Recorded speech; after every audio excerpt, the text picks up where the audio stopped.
second to none. I'm rising up. I'm rising up now. Ooh, ooh, ooh. I'm the fire. Fire. I'm the soul. I'm the fire. Fire. I'm the soul. Hide in my stride like I'm born for the stage. Feeling that freedom, I'm turning the page. Power in my presence, never play safe. Catch me in the moment, center of the wave. I'm turning up. I'm turning up now. Oh, oh, oh, I'm the fire. Fire. I'm the soul. I'm the fire. Fire. I'm the soul.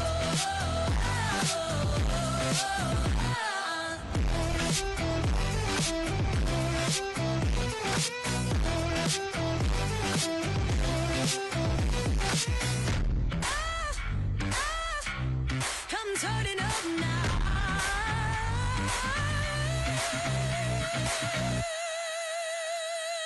Oh, oh, oh, I'm the fire. Fire. I'm the soul. I'm the fire. Fire. I'm the soul.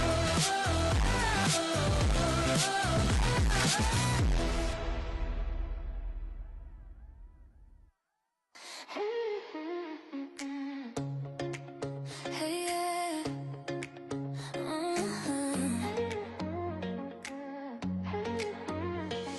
Phone face down, still I keep on checking. Mind runs wild, every scene projecting. Got your name doodled on my playlist. If this is wrong, I kinda wanna stay missed. I can't wait to see this play out in real life. Us in the front row laughing through the late nights. I can't wait to feel it.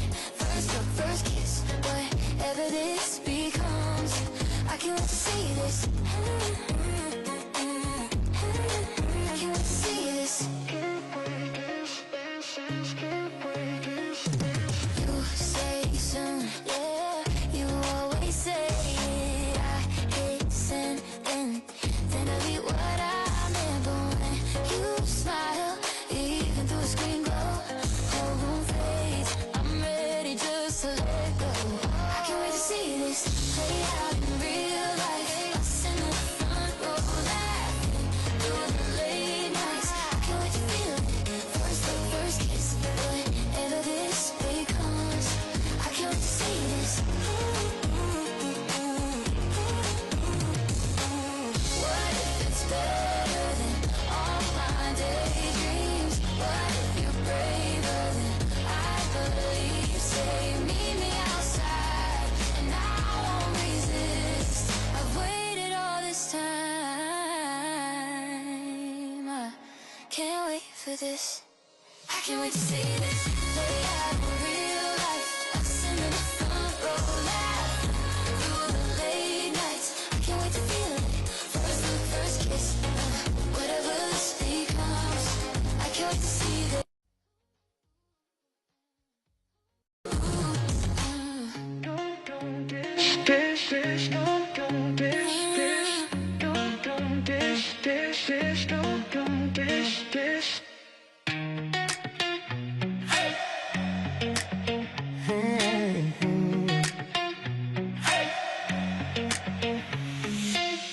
Woke up feeling something shift. Same room, but the air felt thick.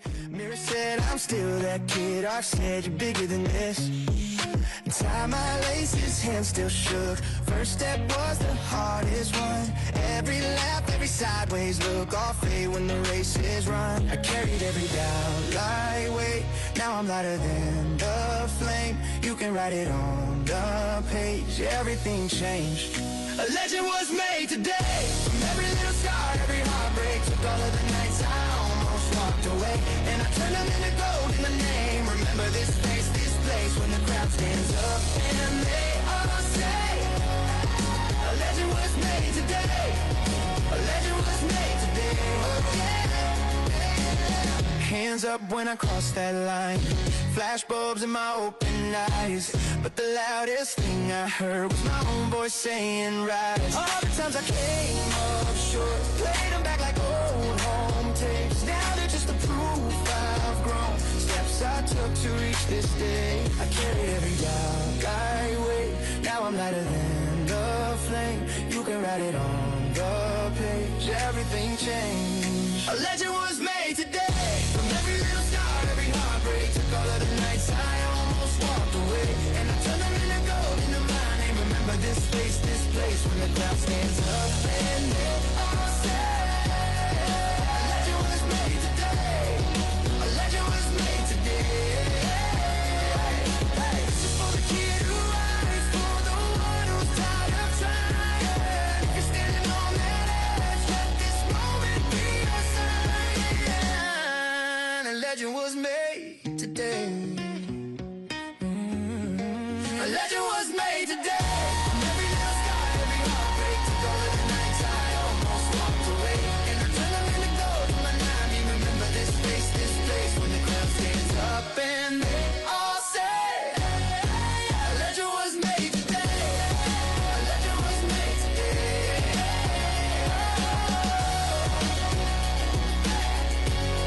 A legend was made today.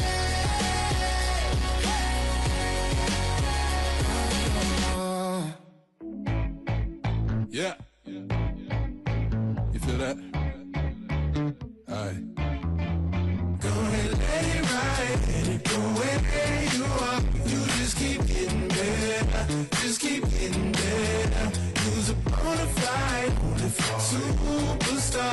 You just keep getting better, just keep getting better. So, hey, say a few things.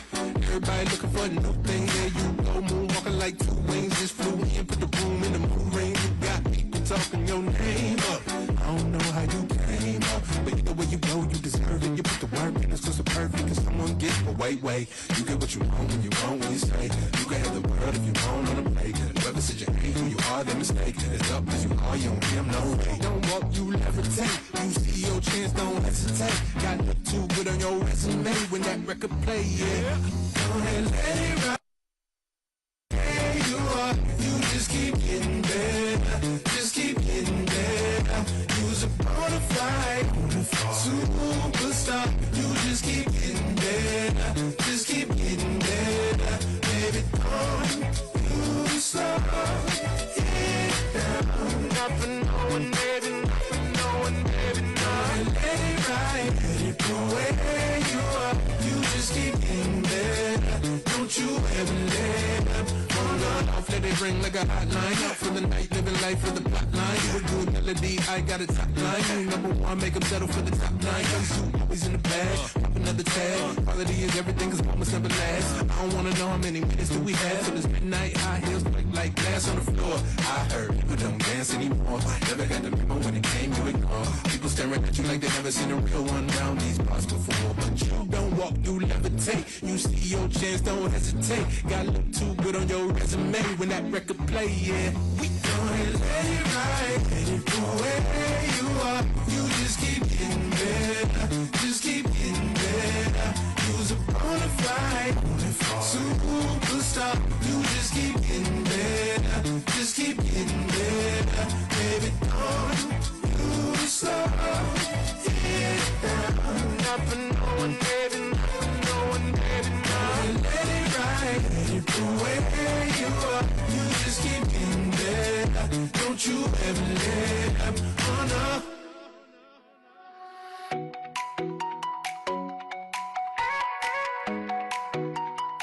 Hey.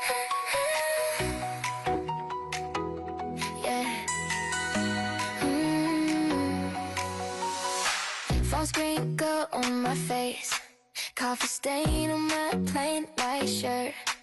Same old chain, same tie, playlist thinking, is this all I'm worth? Written in the name lights up my screen, sent the text that flips my day. Keep your eyes wide open, now I can't look away. You're gonna see something amazing today, like the first blue sky after weeks of rain. Doesn't look special till it suddenly changes. Hold your breath, hearts beat, everything rearranges. You're gonna see something amazing today.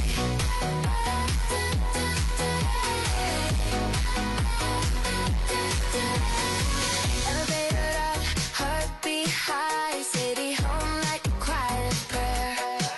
You walk in, laughing at nothing, suddenly there's color in the air. Every small step feels like fireworks, every shy glint feels brand new. Didn't think the world could flip this fast, but it did when I saw. You're gonna see something amazing today, like the first blue sky after weeks of rain. Doesn't look special till it suddenly changes. Hold your breath, heartbeat, anything rearranges. You're gonna see something amazing today. Maybe it's a stranger saying hi, maybe it's a tear you left for this time, maybe it's just you finally believing you.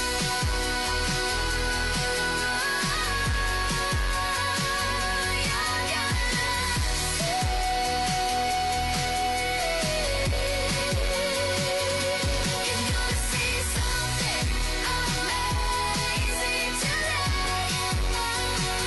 like the first blue sky after weeks of rain. Doesn't look special till it suddenly changes. Hold your breath, heartbeat, everything rearranges. You're gonna see something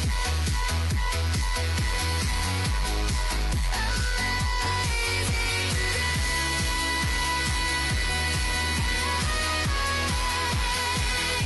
You're gonna be something amazing today.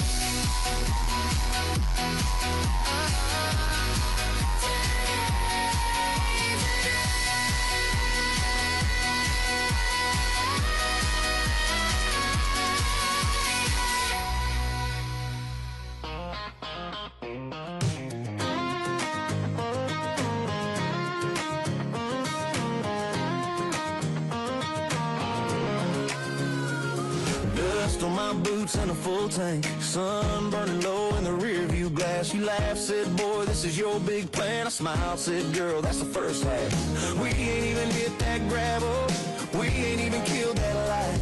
If you think this is a party, stick around tonight. You ain't seen nothing yet, we're just getting started, babe. Got a back road, got a sunset, got your hand in mine, and a wild heart set. On every mile, every kiss, every red Corvette in my head. Baby, this is just the first step. You ain't seen nothing yet, you ain't seen nothing yet. Cooler in the bed, old shirts for a blanket. That song you love on the dash lit blue. You said this feels like the ending. I said no, this is the preview. We ain't even hit that river, we ain't even lost that phone. If you think you know my favorite, wait till I make you my home. You ain't seen nothing yet, we're just getting started, babe. Got a back road, got a sunset, got your name in got breath in our bed. Baby, this is just the first step. You ain't seen nothing yet. You ain't seen nothing yet. You ain't seen nothing yet. Picture little boots by the front door, tiny jersey with my last name. If you think this love is crazy, you ain't read the back half of this page. You ain't seen nothing yet. We're just getting started, babe. From the backseat to the front porch, to a crowded church in a white dress. Every year, every tear, every sweet silhouette in that dress. Baby, this is just the first step. You ain't seen nothing yet. You ain't seen nothing yet. You ain't seen nothing yet.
I've been counted out, left on red, left in doubt.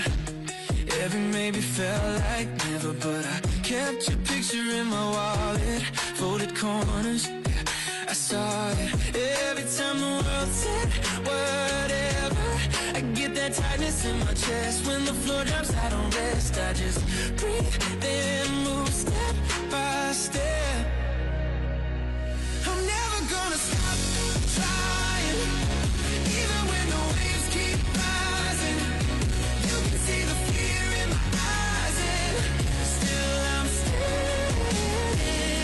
I'm never gonna stop reaching, even when my hands stop bleeding. Every little scar is a reason I'm still standing. Never gonna stop trying.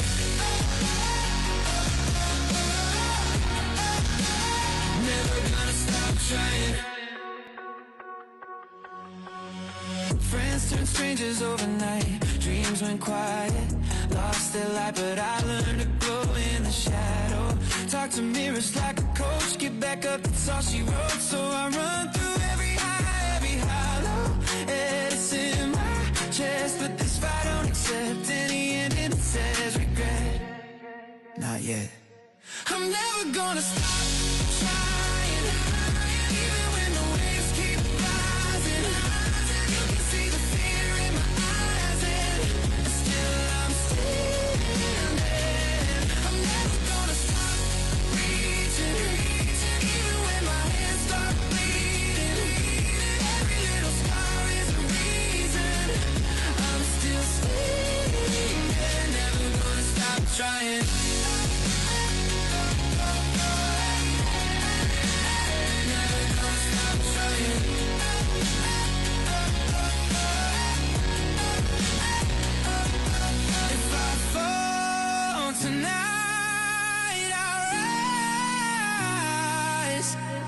Failures on my side like a choir for my life, singing one more time, one more time. Hey! I'm never gonna stop trying, even when the waves keep rising. You can see the fear in my eyes, and still I'm standing. I'm never gonna stop reaching, even when my hands stop bleeding.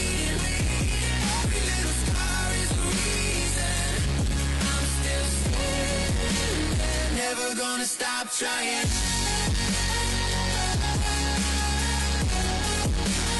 Never gonna stop trying.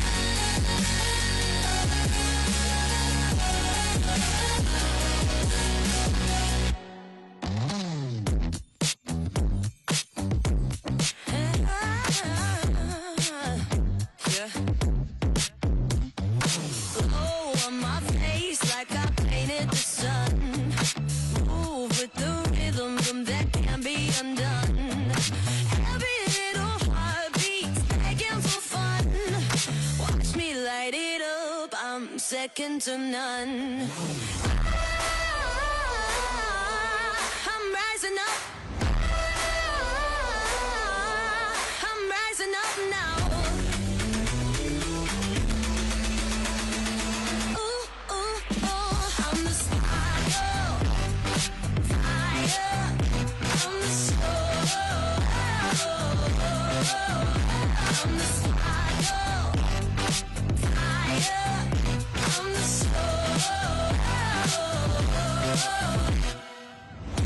In my stride like I'm born for the stage. Feeling the freedom, I'm turning the page. Power in my presence, never play safe. Catch me in the moment, center of the wave. I'm turning up. I'm turning up now. I'm turning up now. I'm the style. I'm the soul. I'm the style. I'm the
keep on checking, mind runs wild.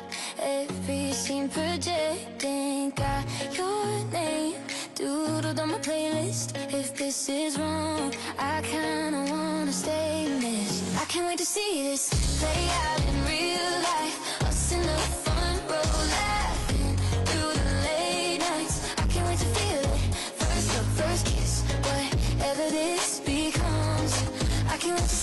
this. I can't wait to see this.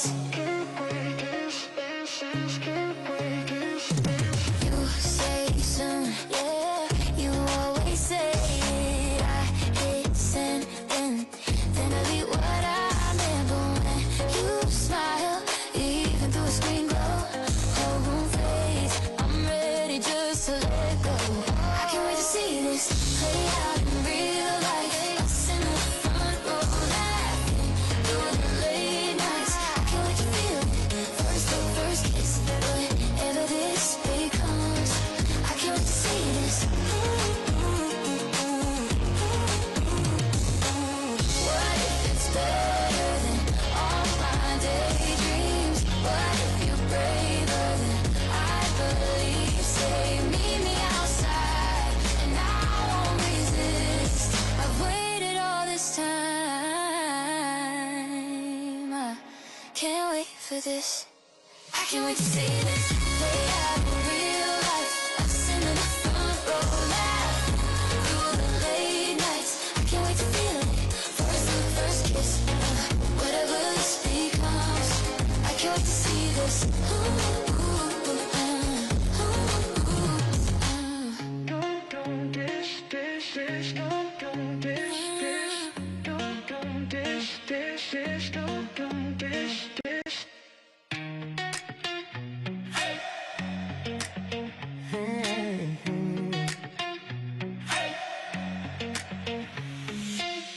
Woke up feeling something shift. Same room, but the air felt thick. Mirror said I'm still that kid. I said you're bigger than this. Tied my laces, hands still shook. First step was the hardest one. Every lap, every sideways look, all fade when the race is run. I carried every doubt lightweight. Now I'm lighter than the flame. You can write it on the page. Everything changed. A legend was made today. From every little scar, every heartbreak, took all of the nights I almost walked away, and I turned them into gold in the name. Remember this face, this place, when the crowd stands up and they all say, a legend was made today. A legend was made today. Oh yeah. Hands up when I cross that line. Flash bulbs in my open eyes. But the loudest thing I heard was my own voice saying rise. All the times I came up short, played them back like old home tapes. Now they're just the proof I've grown. Steps I took to reach this day. I carry every doubt I weigh. Now I'm lighter than the flame. You can write it on the page. Everything changed. A legend was made today. From every little scar, every heartbreak, took all of the nights I almost walked away, and I turned them into gold in the mind. And remember this face, this place, when the crowd stands up and they all say, a legend was made today. A legend was made today. This is for the kid who rides, for the one who's tired of trying. If you're standing on that edge, let this moment be a sign. A legend was made today. A legend was made today. From every little scar, every heartbreak, took all of the nights I almost walked away, and I turned them into gold in my mind. And remember this face, this place, when the crowd stands up and they all say, a legend was made today. A legend was made today.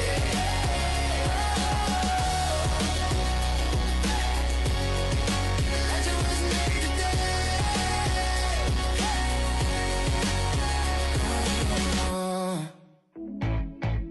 Yeah. You feel that?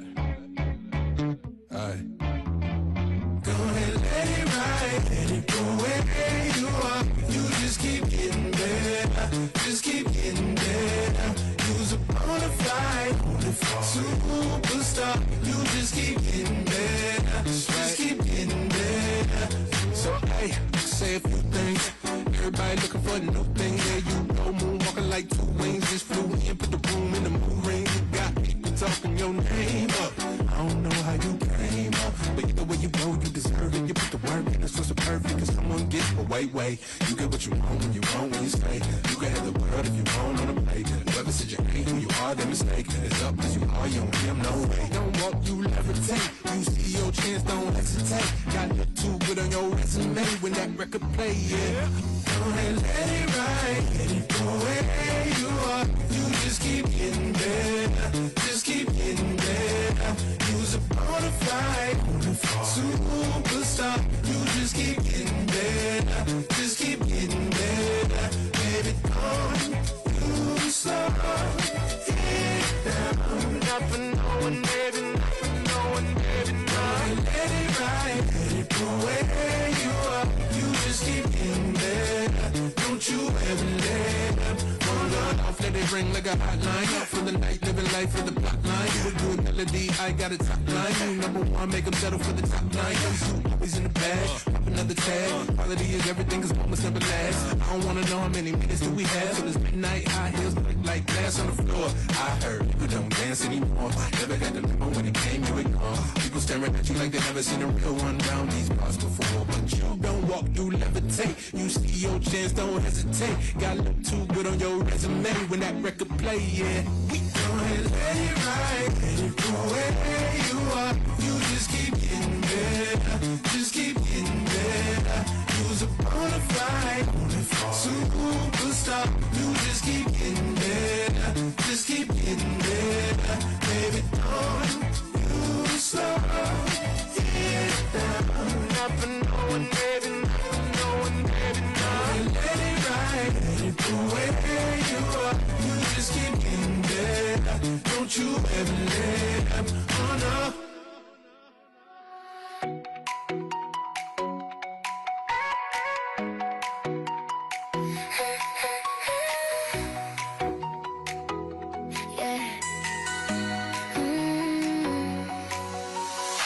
Phone screen girl on my face, coffee stain on my plain white shirt.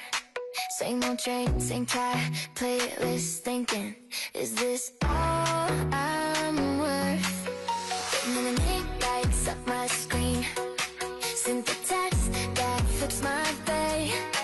Keep your eyes wide open, now I can't look away.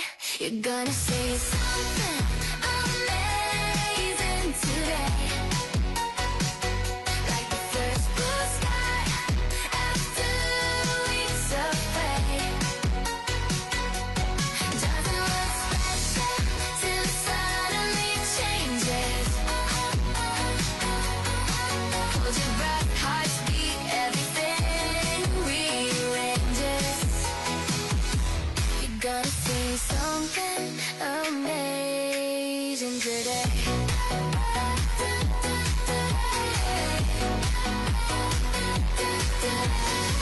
Elevator up, heartbeat high, city home like a quiet prayer. You're walking, laughing at nothing, suddenly there's color in the air. Every small step feels like fireworks, every shy glance feels brand new. Didn't think the world could flip this fast, but it did when I saw. You're gonna see something amazing today, like the first blue sky after weeks of gray. Doesn't look special till it suddenly changes. Hold your breath, heartbeat, anything rearranges. You're gonna see something amazing.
boots and a full tank. Sun burning low in the rear view glass. You laughed, said, boy, this is your big plan. I smiled, said, girl, that's the first half. We ain't even hit that gravel. We ain't even killed that light. If you think this is a party, stick around tonight. You ain't seen nothing yet. We're just getting started, babe. Got a back road, got a sunset, got your hand in mine, and a wild heart set. On every mile, every kiss, every red Corvette in my head. Baby, this is just the first step. You ain't seen nothing yet. You ain't seen nothing yet. Cooler in the bed, old shirts for a blanket. That song you love on the dash lit blue. You said this feels like the ending. I said no, this is the preview. We ain't even hit that river. We ain't even lost that phone. If you think you know my favorite, wait till I make you my home. You ain't seen nothing yet. We're just getting started, babe. Got a back road, got a sunset, got your name in mine on a mailbox sketch. Every bow, every fight, every makeup breath in our bed. Baby, this is just the first step. You ain't seen nothing yet. You ain't seen nothing yet. You ain't seen nothing yet. Picture little boots by the front door, tiny jersey with my last name. If you think this love is crazy, you ain't read the back half of this page. You ain't seen nothing yet. We're just getting started, babe. From the backseat to the front porch, to a crowded church and a white dress. Every year, every tear, every sweet silhouette in that dress. Baby, this is just the first step. You ain't seen nothing yet. You ain't seen nothing yet.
I've been counted out, left on red.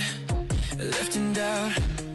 Every maybe felt like never, but I kept your picture in my wallet. Folded corners, I saw it. Every time the world said whatever, I get that tightness in my chest. When the floor drops, I don't rest. I just breathe, then move step by step. I'm never gonna stop trying, even when the waves keep rising. You can see the fear in my eyes, and still I'm standing. I'm never gonna stop reaching, even when my hands stop bleeding. Every little scar is a reason I'm still standing. Never gonna stop trying.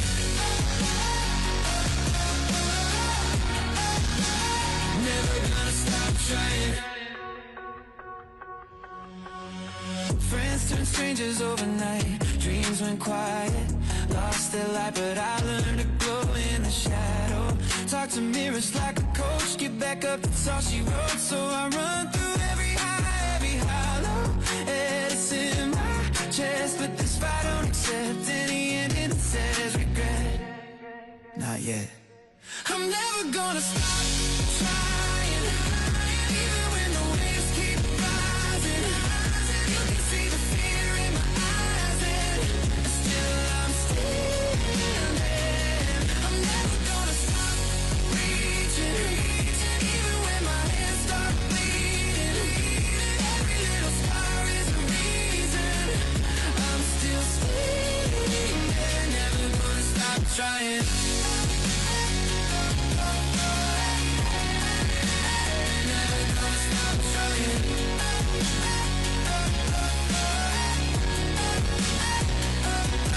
If I fall tonight, I'll rise.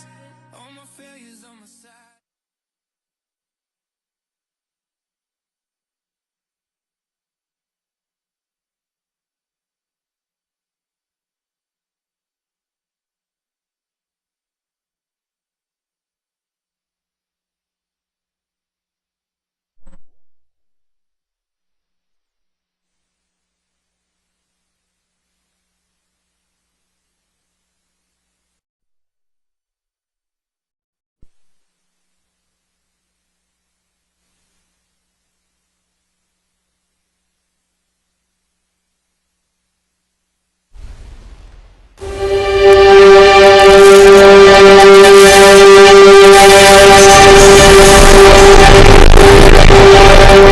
This is how intelligence is made.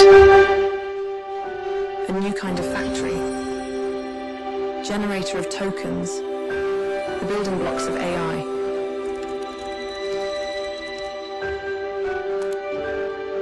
Tokens have opened a new frontier, turning data into knowledge and drawing on all we have learned. Tokens are harnessing a new wave of clean energy.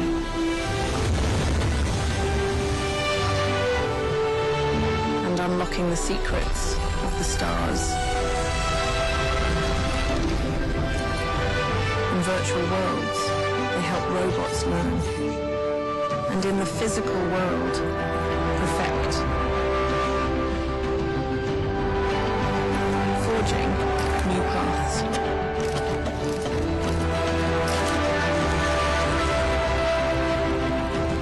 Clearing the way for a bountiful harvest. In the moments that matter, tokens are already there. And in the miles between, they never stop. They work where human hands cannot. So we may all breathe easier. Smallest hearts beat stronger.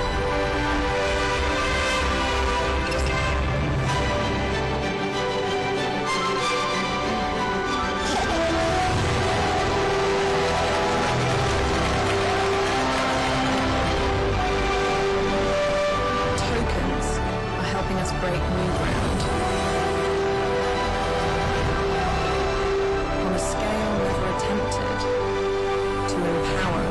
world.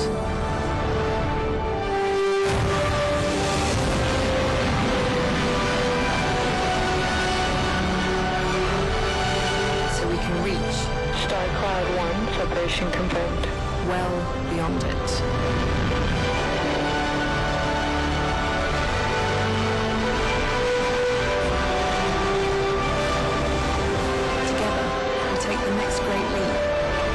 Into a bright new future, built for all mankind.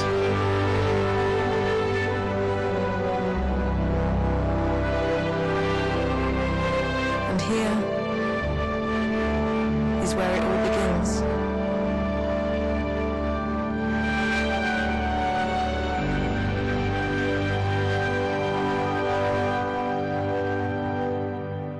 Welcome to the stage, Nvidia founder and CEO, Jensen Huang.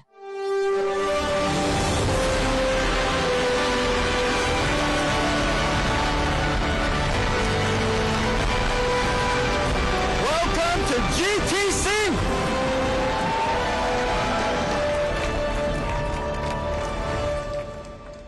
I just want to remind you, this is a tech conference.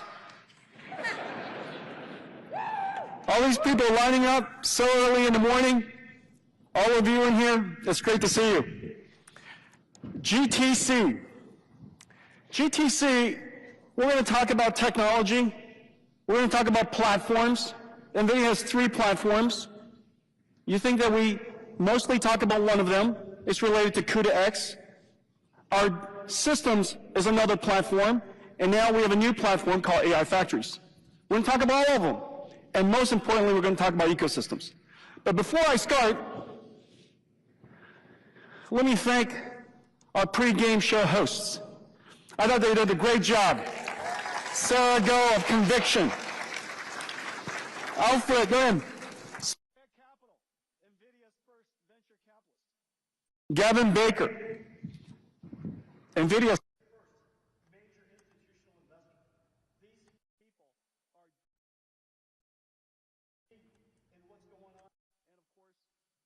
a really broad reach of technology ecosystem.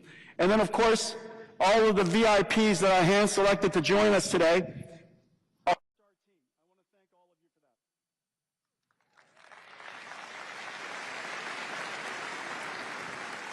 that. I also want to thank all the companies that are here. NVIDIA, as you know, is a platform company. We have technology, we have our platforms, we have rich ecosystem. And today, there are probably 100% of the $100 trillion of industry here. 450 companies sponsored this event. I want to thank you. 1,000 technical sessions, 2,000 speakers. This conference is going to cover every single layer of the 5-layer cake of artificial intelligence, from land, power, and shell, the infrastructure, to chips, to the platforms, the models, and of course, the most important and ultimately what's going to get this industry taken off is all of the applications.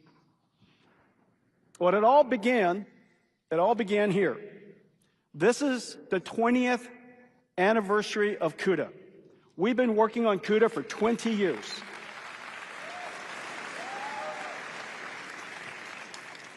For 20 years, we've been dedicated to this architecture, this revolutionary invention, SIMT, single instruction, multi-threaded, writing scalar code could spawn off into multi-threaded application, much, much easier to program than SIMD. We recently added tiles so that we could help people program tensor cores and the structures of mathematics that are so foundational to artificial intelligence today. Thousands of tools and compilers and frameworks and libraries. In open source, there's a couple of 100,000 public projects. CUDA literally is integrated into every single ecosystem. This chart basically describes 100% of NVIDIA's strategies. You've been watching me talk about this slide from the very beginning. And ultimately, the single hardest thing to achieve is the thing on the bottom, installed base. It has taken us 20 years to now have built up hundreds of millions of GPUs and computing systems around the world that run CUDA. We are in every cloud. We're in every computer company. We serve just about every single industry. The installed base of CUDA is the reason why the flywheel is accelerating. The install base is what attracts developers, who then creates new algorithms that achieves a breakthrough. For example, deep learning. There are so many others.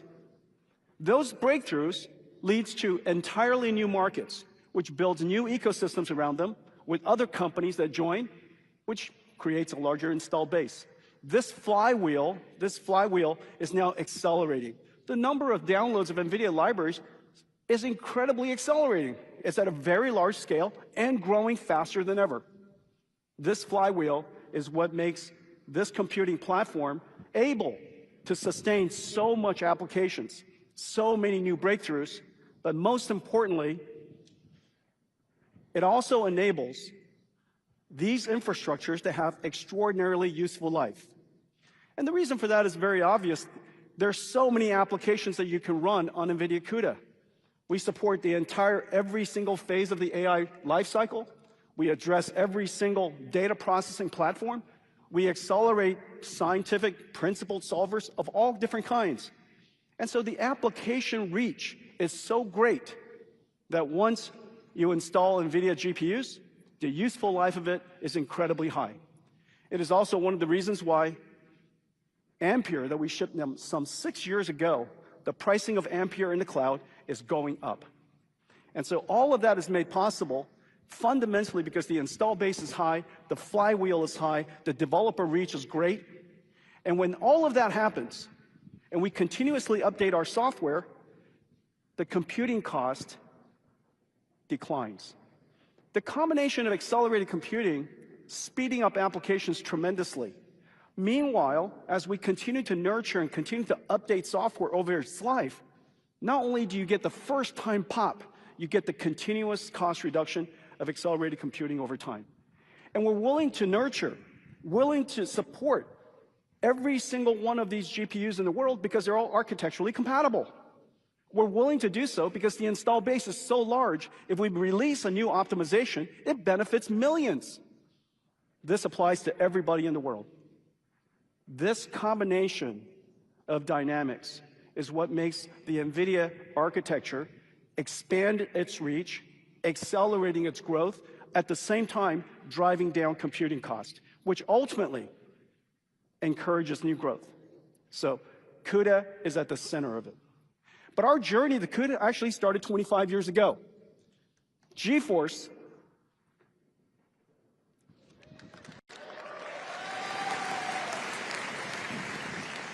I know how many of you grew up with GeForce. GeForce is NVIDIA's greatest marketing campaign. We attract future customers starting long before you could afford to pay for it yourself. Your parents paid.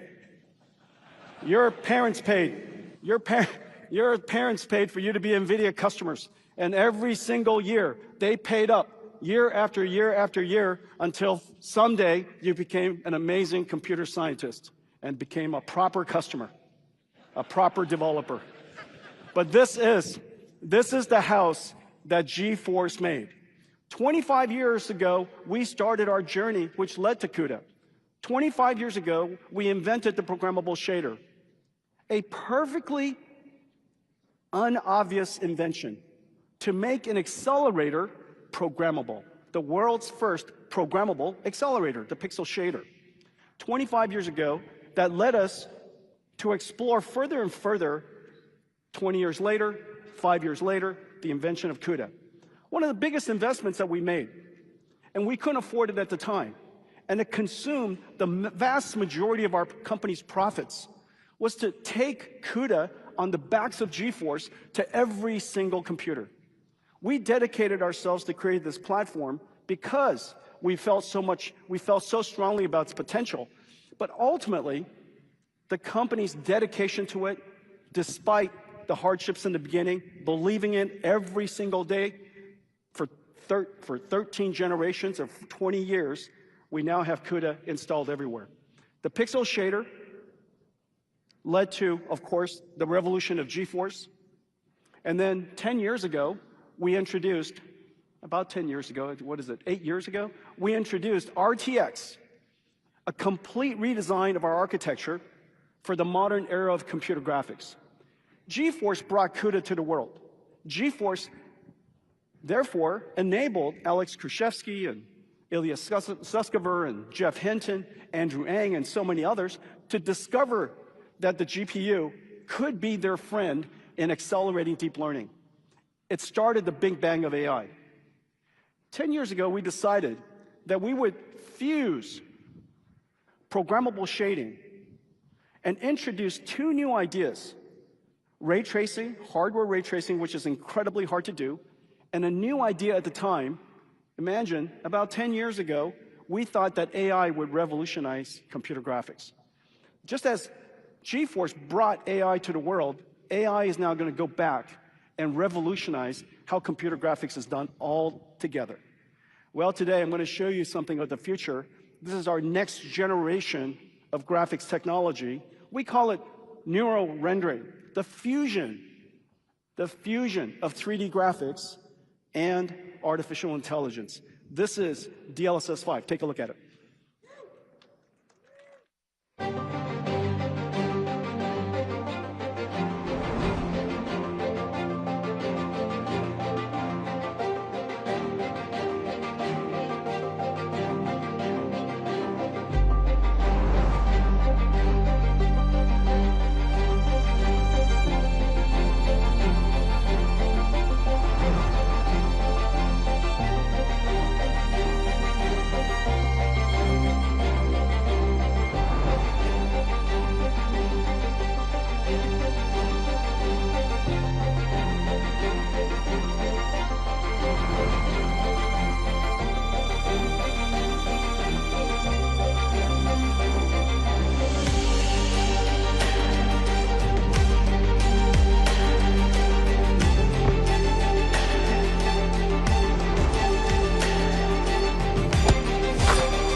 Is that incredible?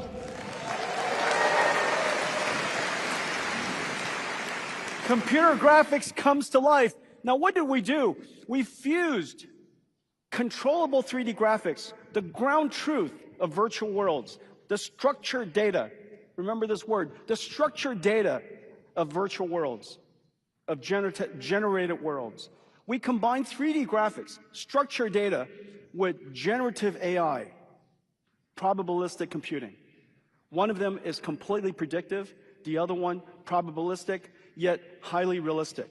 We combine these two ideas, controlled through structured data, controlled perfectly, and yet generating at the same time. And as a result, the content is beautiful, amazing, as well as controllable. This concept of fusing structured information and generative AI will repeat itself in one industry after another industry after another industry. Structured data is the foundation of trustworthy AI. Well, this is going to scare you a little bit. I'm going to flip the slide, and don't gasp. So we're going to go through this schematic for the rest of the time. This is my best slide. Every time I ask the team, what's my best slide? Repeatedly, this was it. They say, don't do it, Jensen. Don't do it. I said, no. These seats are free for some of you. So this is your price of admission. So this is structured data. You've heard of it. SQL, Spark, Pandas, Velox, some of these really, really important, very large platforms, Snowflake, Databricks, EMR, Amazon EMR, Azure, Fabric, Google Cloud, BigQuery, All of these platforms are processing data frames. These data frames are giant spreadsheets, and they hold all of life's information.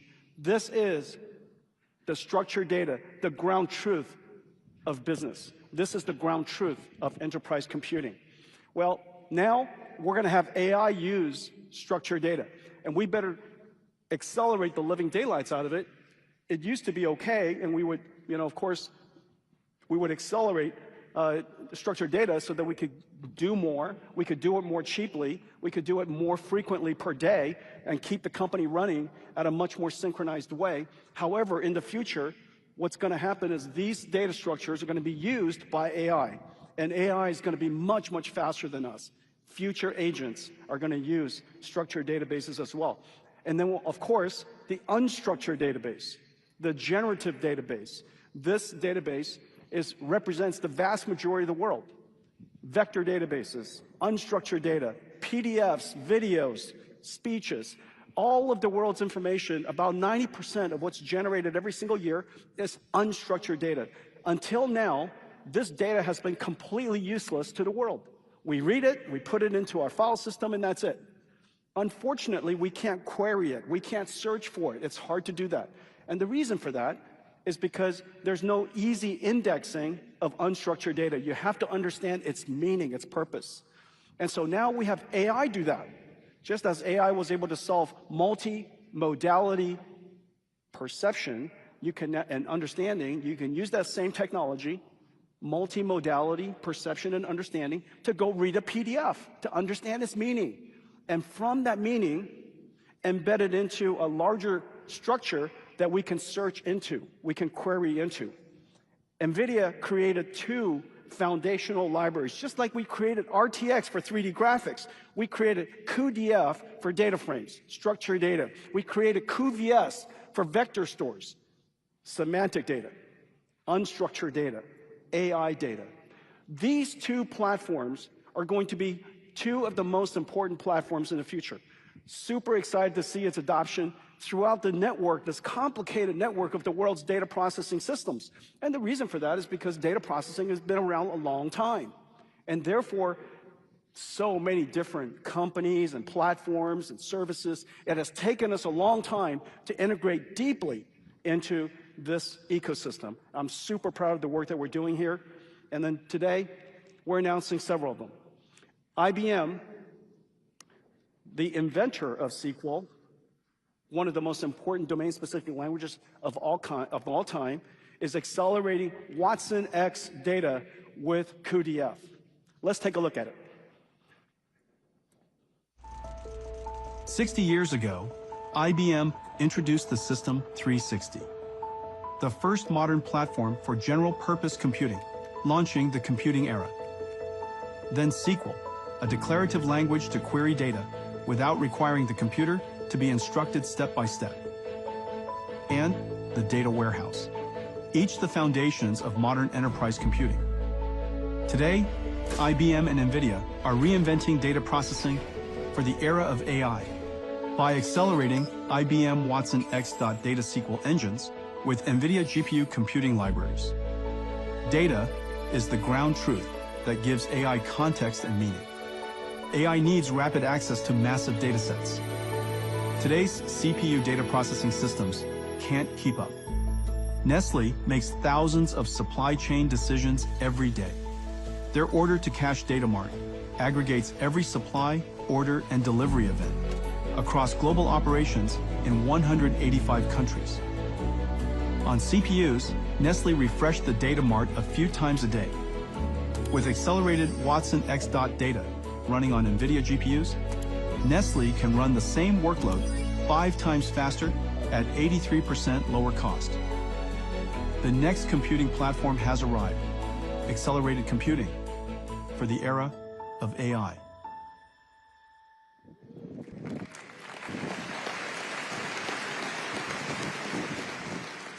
NVIDIA accelerates data processing in the cloud. We also accelerate data processing on-prem.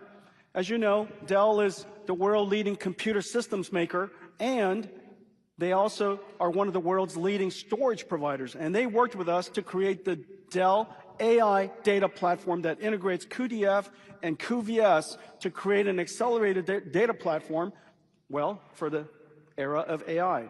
And this is an example of what they did with NTT Data, huge speed up. This is cloud, Google Cloud, and Google Cloud, as you know, we've been working with Google Cloud for a very long time.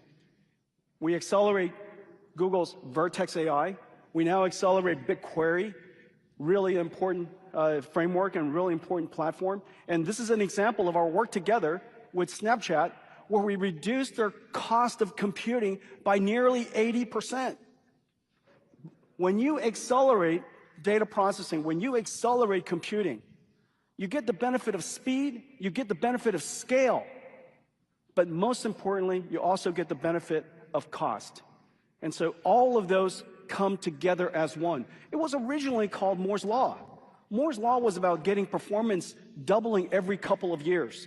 It's another way of saying, so long as the price remains about the same, and most computers remained about the same, you're also getting twice the performance every year, or you're reducing the cost of computing every single year.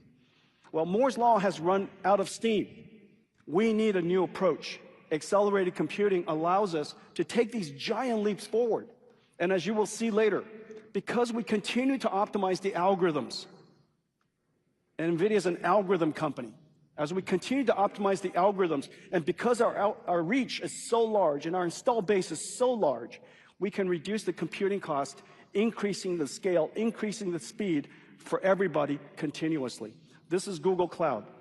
You could see this pattern I just mentioned. I just wanted to show you 3 versions of it. NVIDIA built the accelerated computing platform. Has a bunch of libraries on top. I gave you 3 examples. RTX is one of them, QDF is another, QVS, and we'll show you a few more. These libraries sit on top of our platform. But ultimately, we integrate into the world's cloud services, into the world's OEMs, and together, and other platforms that I'll show you, together we're able to reach the world. This pattern, NVIDIA, Google Cloud, Snapchat, will repeat over and over again, and it kind of looks like this. And so this is one example, NVIDIA with Google Cloud. We accelerate Vertex AI. We accelerate BigQuery. We accelerate, I'm super proud of the work that we've done with JAX and XLA. We're incredible on PyTorch. We're the only accelerator in the world that's incredible on PyTorch and incredible on JAX and XLA. And the customers that we support, the Base 10s, the CrowdStrikes, Puma, Salesforce, they're not our customers, but they're customers, developers of ours that we've integrated the NVIDIA technologies into that we can then land on the clouds. Our relationship with cloud service providers are essentially us bringing customers to them. We integrate our libraries, we accelerate workloads, and we land those customers in the clouds. And so, as you could see, most of our cloud service providers love working with us, and they're always asking us to land the next customer on their cloud. And I just want to let you know, there are a lot of customers. We're going to accelerate everybody. And so there'll be lots and lots of customers we'll be able to land in your cloud. Just be patient with us. And so this is Google Cloud. This is AWS. We've been working with AWS a long time. And one of the areas, one of the things I'm super excited about this year is we're going to bring OpenAI to AWS. And so it's going to drive enormous consumption of cloud computing at AWS. It's going to expand the reach and expand the compute of OpenAI. And as you know, they are completely compute constrained. And so AWS, we accelerate EMR, we accelerate SageMaker, we accelerate Bedrock. NVIDIA's integrated really deeply into AWS. They were our first cloud partner. Microsoft Azure. NVIDIA's A100 supercomputer was the first one we built was for NVIDIA. The first one we installed was at Azure. And that led to the big successful partnership with OpenAI. But we've been working with Azure for quite a long time. We accelerate Azure Cloud. Now it's their AI Foundry we partner deeply with. We accelerate Bing Search. We work with them on Azure regions. This is one of the areas that is incredibly important. as we continue to expand AI throughout the world, one of the capabilities that we offer is confidential computing. That in confidential computing, you want to make sure that even the operator cannot see your data. Even the operator cannot touch or see your models. Confidential computing, NVIDIA's GPUs is the first ones in the world to do that. It's now able to support confidential computing and protected deployment of these very valuable OpenAI models and Anthropic models throughout clouds and different regions, and all because of our confidential computing. Confidential computing is super important. And here's an example where we have different customers that we work with. Synopsys, a great partner of ours, we're accelerating all of their EDA and CAE workflows. And then we landed at Microsoft Azure. We were Oracle's first AI customer. Most people would have thought we were their first supplier. We were their first supplier also, but we were their first AI customer. I'm quite proud of the fact that I explained AI clouds to Oracle for the first time, and we were their first customer. Since then, they've really taken off. We've landed a whole bunch of our partners there, Cohere and Fireworks, and of course, very famously, OpenAI. A great partnership with CoreWeave. They're the world's first AI native cloud, a company that was built with only one singular purpose: to provision, to host GPUs as the era of accelerated computing showed up, and to host for AI clouds. They've got some fantastic customers, and they're growing incredibly. One of the platforms that I'm quite excited about is Palantir and Dell. The three of our companies have made it possible to stand up a brand new type of AI platform, the Palantir Ontology platform, an AI platform, and we could stand up these platforms in any country, in any air-gapped region, completely on-prem, completely on-site, completely in the field. AI could be deployed literally everywhere. Without our confidential computing capability, without our ability to build the end-to-end system, as well as offer the entire accelerated computing and AI stack, from data processing, whether it's vectors or structures, all the way to AI, it wouldn't have been possible. I wanted to show you these examples. This is our special working relationship with the world's cloud service providers. And all of them are here. And I get the benefit of seeing them during booth tour, and it's just so incredibly exciting. I just want to thank all of you for the hard work. What NVIDIA has done is this, and you're going to see this theme over and over again. NVIDIA is vertically integrated, the world's first vertically integrated but horizontally open company. And the reason that's necessary is very simple. Accelerated computing is not a chip problem. Accelerated computing is not a systems problem. Accelerated computing has a missing word. We just never say it anymore. Application acceleration. If I could make a computer run everything faster, that's called a CPU. But that's run out of steam. The only way for us to accelerate applications going forward and continue to bring tremendous speed up, tremendous cost reduction, is through application or domain-specific acceleration. I dropped that phrase in the front, and therefore it just became accelerated computing. And that is the reason why NVIDIA has to be library after library, domain after domain, vertical after vertical. We are a vertically integrated computing company. There is no other way. We have to understand the applications, we have to understand the domain, we have to understand fundamentally the algorithms, and we have to figure out how to deploy the algorithm in whatever scenario it wants to be deployed, whether it's a data center, cloud, on-prem, at the edge, or in a robotic system. All of those computing systems are different. And finally, the systems and chips. We are vertically integrated. What makes it incredibly powerful, and the reason why you saw all the slides, is because NVIDIA is horizontally open. We'll work and integrate NVIDIA's technology into whatever platform you would like us to integrate into. We offer you the software, we offer you libraries, we integrate with your technology so that we can bring accelerated computing to everybody in the world. Well, This GTC is really a great demonstration of that. You know, most of the time you'll see me talk about these verticals, and I'll use some examples. But in every single case, whether it's automotive, by the way, financial services, the largest percentage of attendees at this GTC is from the financial services industry. I know. I'm hoping it's developers, not traders. Guys.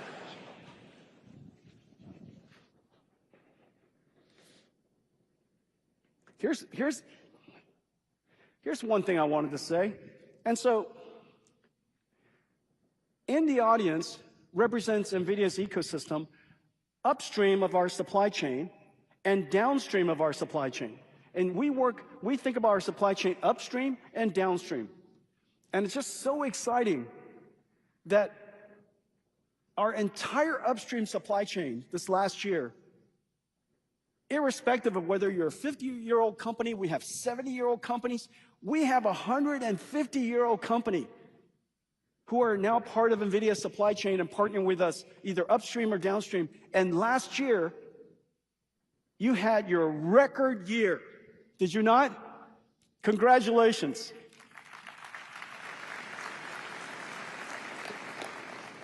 We're on to something here.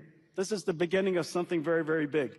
And so, if you look at accelerated computing, we've now set the computing platform, but in order for us to activate those computing platforms, we need to have domain-specific libraries that solve very important problems in each one of the verticals that we address. You see us addressing every single one of this.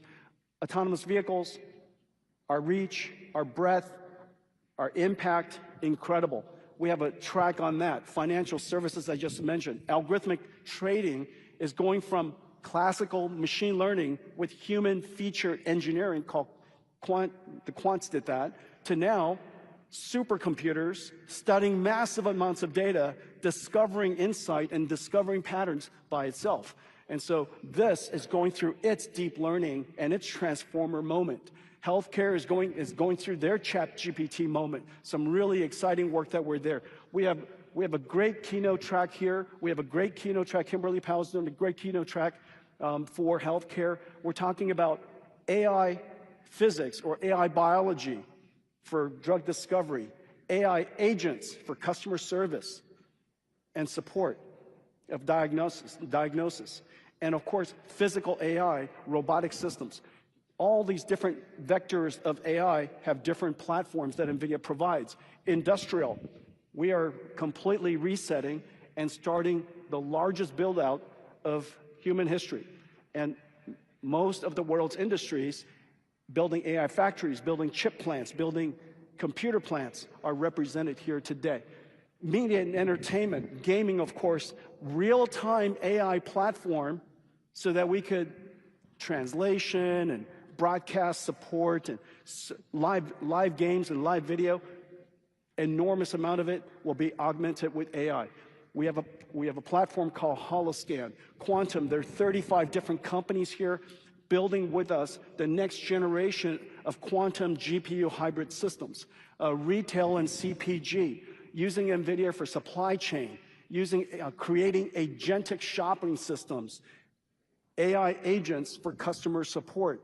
A lot of work being done here.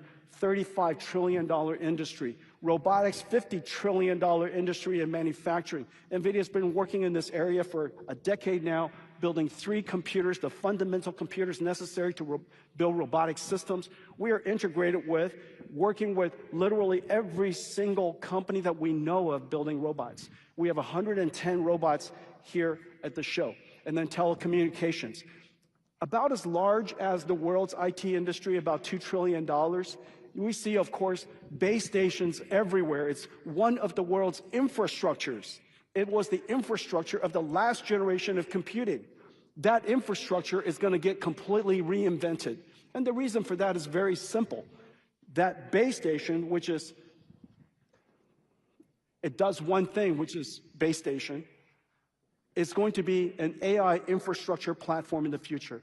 AI will run at the edge. And so lots of great discussion there. And our platform there is called Ariel, our AI RAN. big partnership with Nokia, big partnership with T-Mobile, and many others. At the core of our business, everything that I just mentioned, computing platforms, but very importantly, our CUDA X libraries. Our CUDA X libraries is the algorithm, the algorithms that Nvidia invents. We are an algorithm company. That's what makes us special. That's what makes it possible for me to be able to go into every single one of these industries, imagine the future, and have the world's best computer scientists describe and solve problems, refactor it, re-express it, and turn it into a library. We have so many. I think we have, at this show, we're announcing 100 libraries, 70 libraries, maybe 40 models. And that's just at the show. We're updating these all the time. We're updating them all the time. The libraries is the crown jewels of our company. It is what makes it possible for that platform, the computing platform, to be activated in service of solving a problem, making impact. One of the most important libraries that we ever created, CUDA, CUDA Deep Neural Networks. It completely revolutionized artificial intelligence, caused the big bang of modern AI. Let me show you a short video about CUDA X. 20 years ago, we built CUDA, a single architecture for accelerated computing. Today, we've reinvented computing. 1,000 CUDA X libraries help developers make breakthroughs in every field of science and engineering. cuOpt for decision optimization. cuLitho for computational lithography. cuDSS for direct sparse solvers. cuEquivariance for geometry-aware neural networks. Ariel for AI RAM. Warp for differentiable physics. Parabricks for genomics. At their foundation are algorithms, and they are beautiful.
Everything you saw was a simulation. Some of it was principled solvers.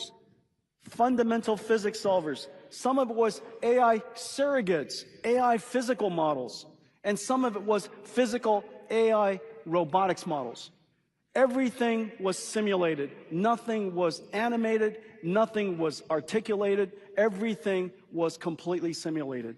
That is what fundamentally NVIDIA does. It is through the connection of understanding of the algorithms with our computing platforms that we're able to open up, to unlock these opportunities. NVIDIA is a vertically integrated computing company with open horizontal integration with the world. So that's CUDA X. Well, just now you saw a whole bunch of companies. You saw Walmart and, there's L'Oreal and incredible companies, established companies, JP Morgan and Roche. And these are companies that have defined society to today. Toyota is here. These are some of the largest companies in the world. It is also true that there's a whole bunch of companies you've never heard of. These are companies, we call them AI natives. A whole bunch of small companies.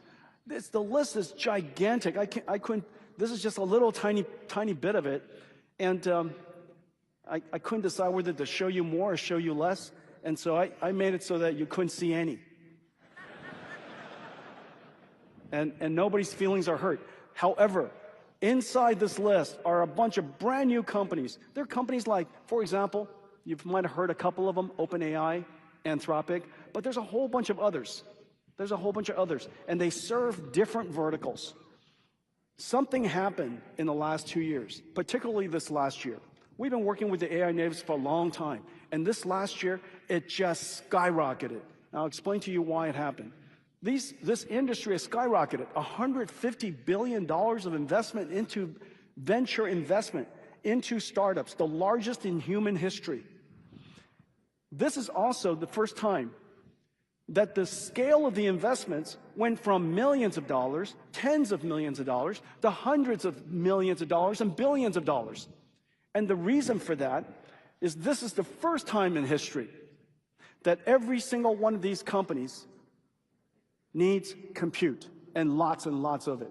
They need tokens, lots and lots of it. They're either going to create and build and create tokens and generate tokens, or they're going to integrate, add value to tokens that are available, created by Anthropic and OpenAI and others.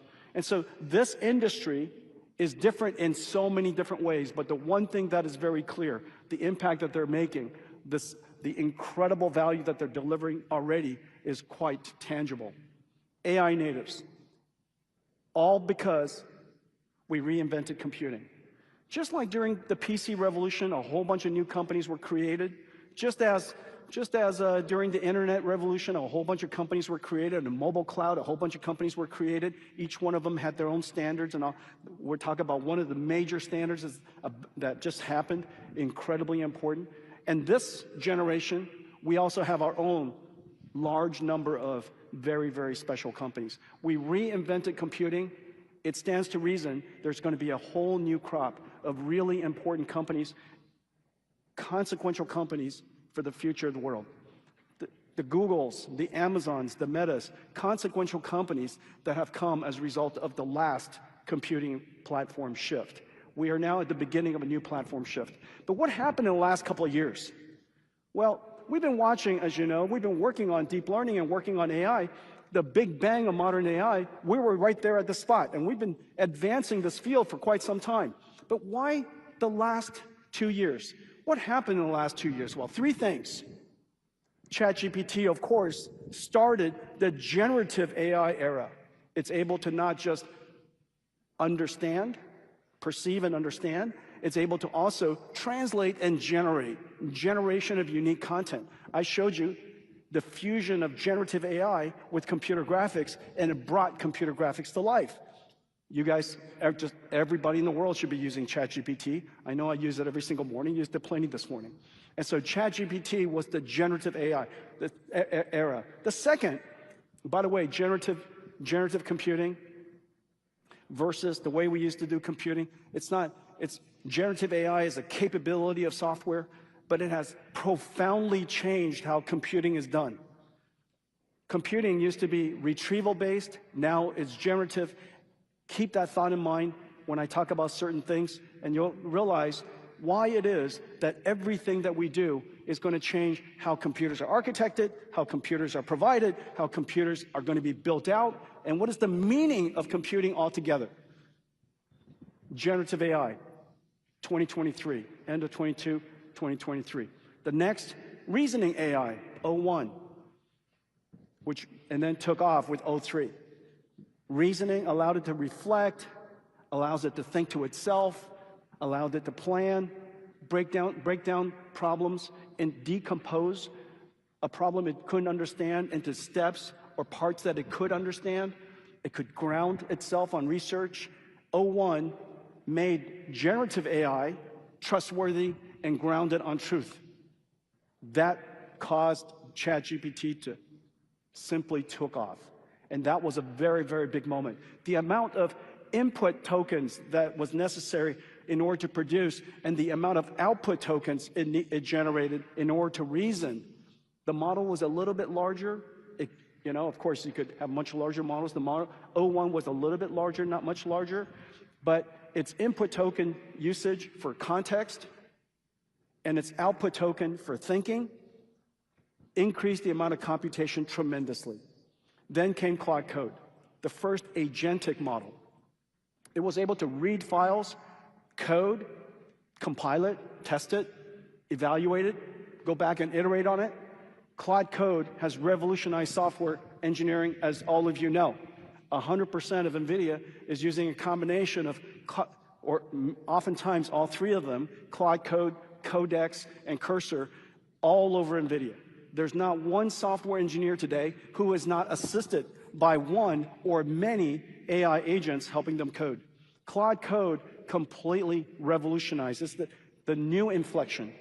And for the first time, you don't ask the AI what, where, when, how. You ask it create, do, build. You ask it to use tools, take your context, read files. It's able to agentically break down a problem, reason about it, reflect on it. It's able to solve problems and actually perform tasks. An AI that was able to perceive became an AI that could generate. An AI that could generate became an AI that could reason. An AI that could reason now became an AI that can actually do work.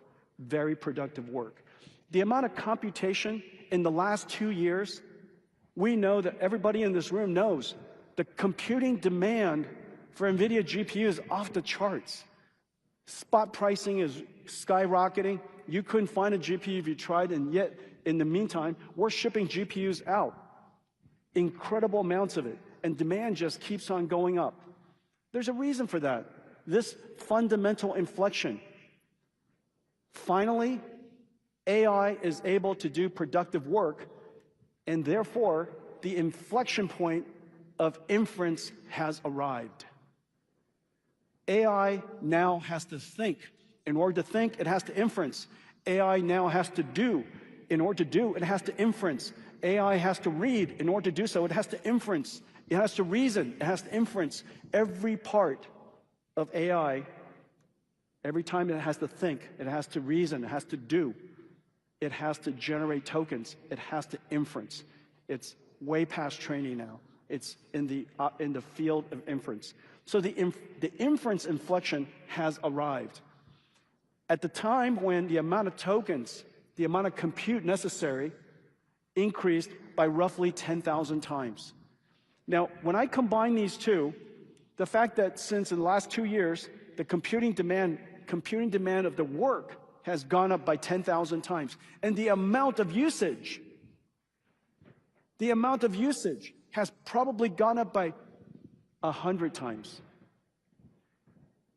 People have heard me say, I believe that computing demand has increased by 1 million times in the last 2 years.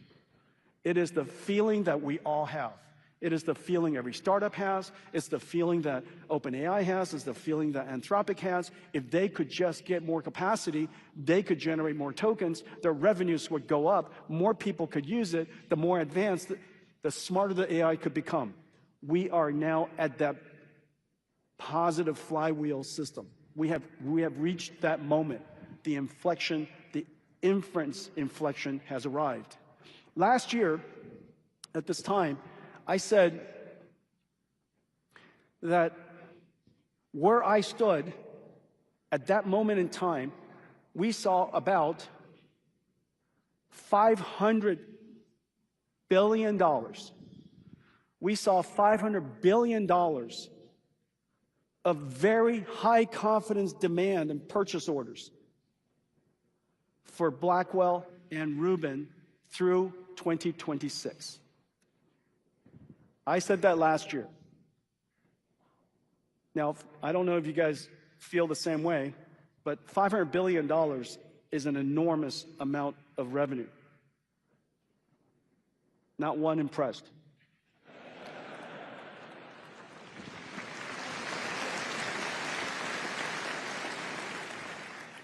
I know why you're not impressed, because all of you had record years. Well, I'm here to tell you that right now where I stand, a few short months after GTC DC, 1 year after last GTC, right here where I stand, I see through 2027 at least $1 trillion.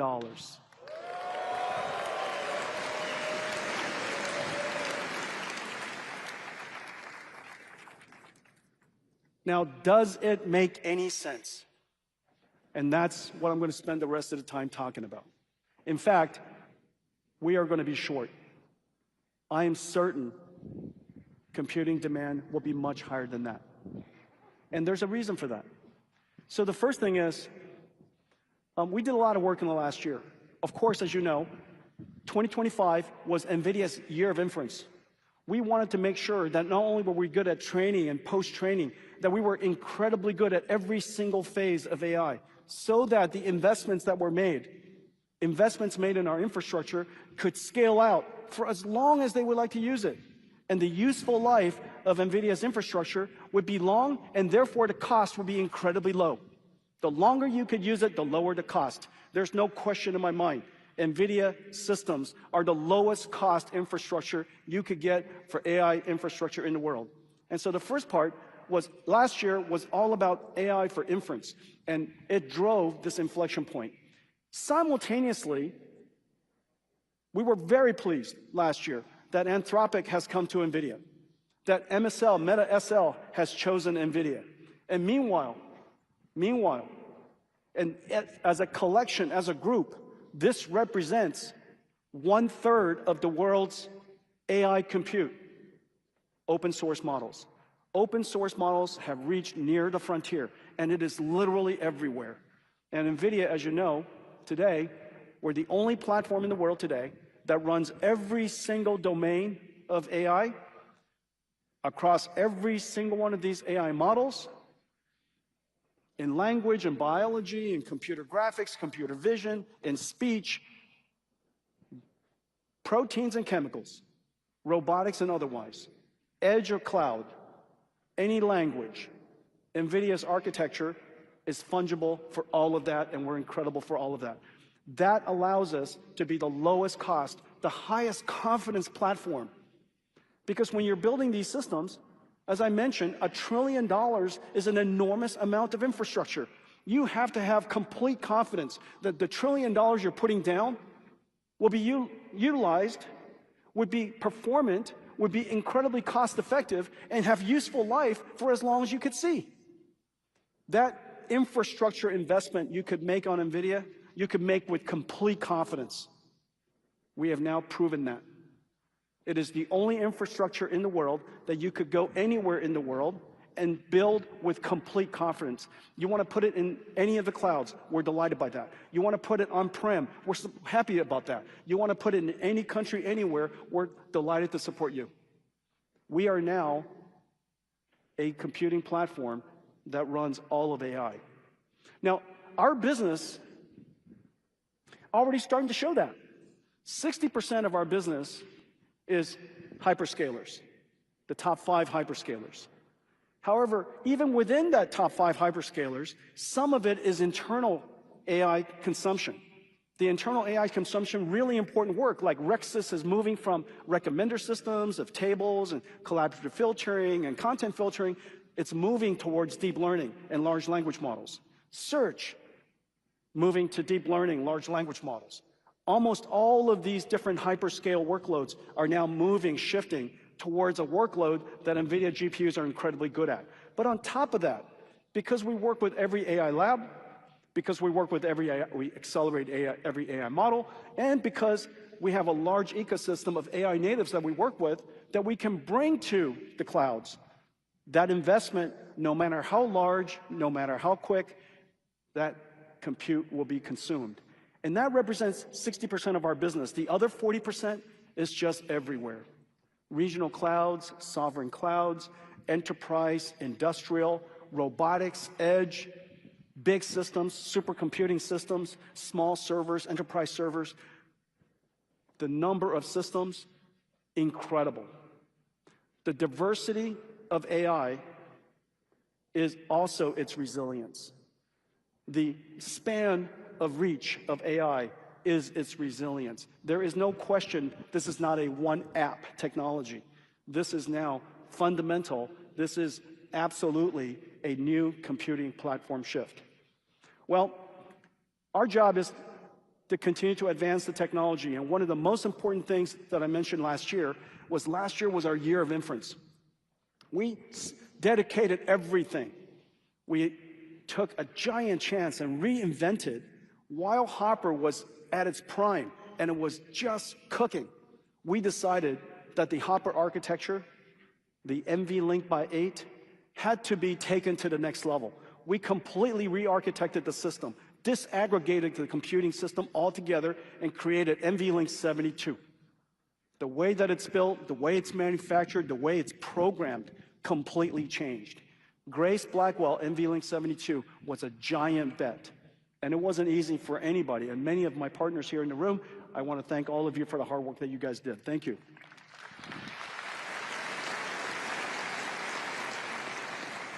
NVLink 72, NVFP4, not just FP4 precision. FP4 is a whole different type of tensor core and computational unit. We've demonstrated now that we can inference NVFP4 without loss of precision, but gigantic boost in performance and energy efficiency. We've also been able to use NVFP4 for training. So NVLink 72, NVFP4, the invention of Dynamo, TensorRT LLM, a whole bunch of new algorithms. We even built a supercomputer to help us optimize kernels and help us optimize our complete stack. We call it DGX Cloud.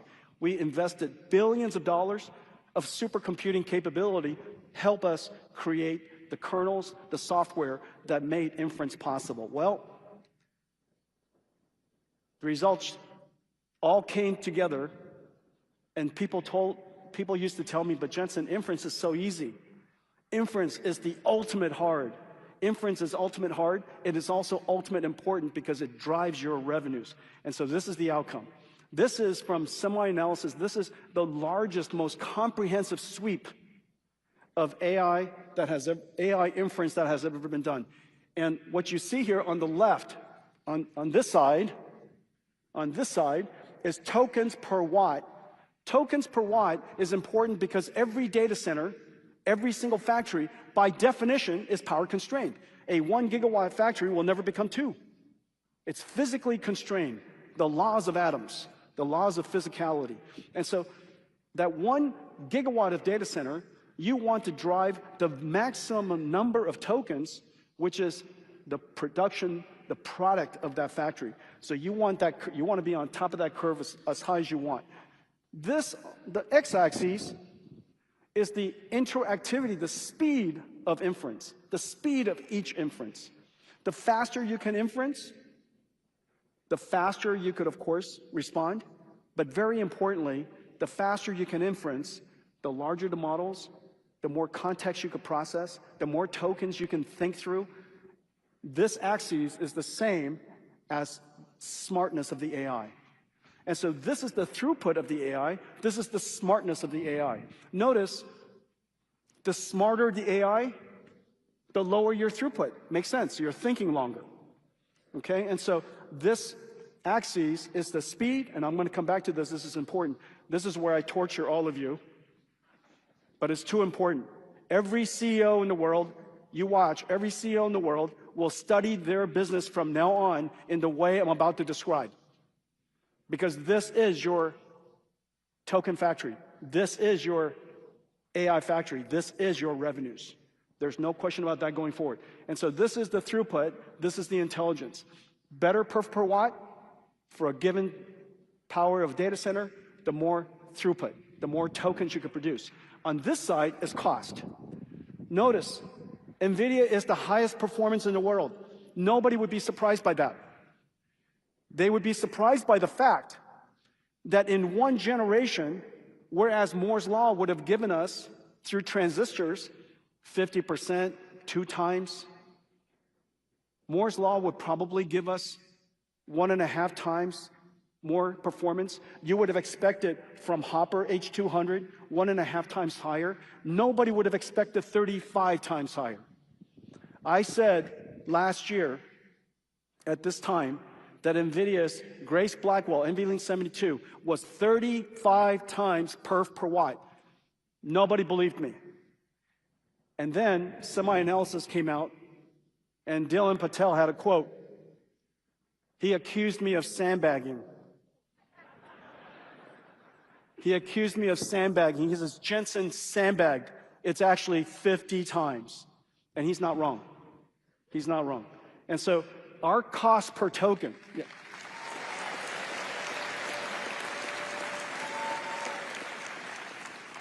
our cost per token is the lowest in the world. You can't beat it. I've said before, if you have the wrong architecture, even if it's free, it's not cheap enough. And the reason for that is because no matter what happens, you still have to build a gigawatt data center. You still have to build a gigawatt factory, and that gigawatt factory, for 15 years amortized across, that gigawatt factory is about $40 billion. Even when you put nothing on it, it's $40 billion in. You better make for darn sure you put the best computer system on that thing so that you could have the best token cost. NVIDIA's token cost is world-class, basically untouchable at the moment. And the reason that's true is because of extreme co-design. And so I'm very happy that he named us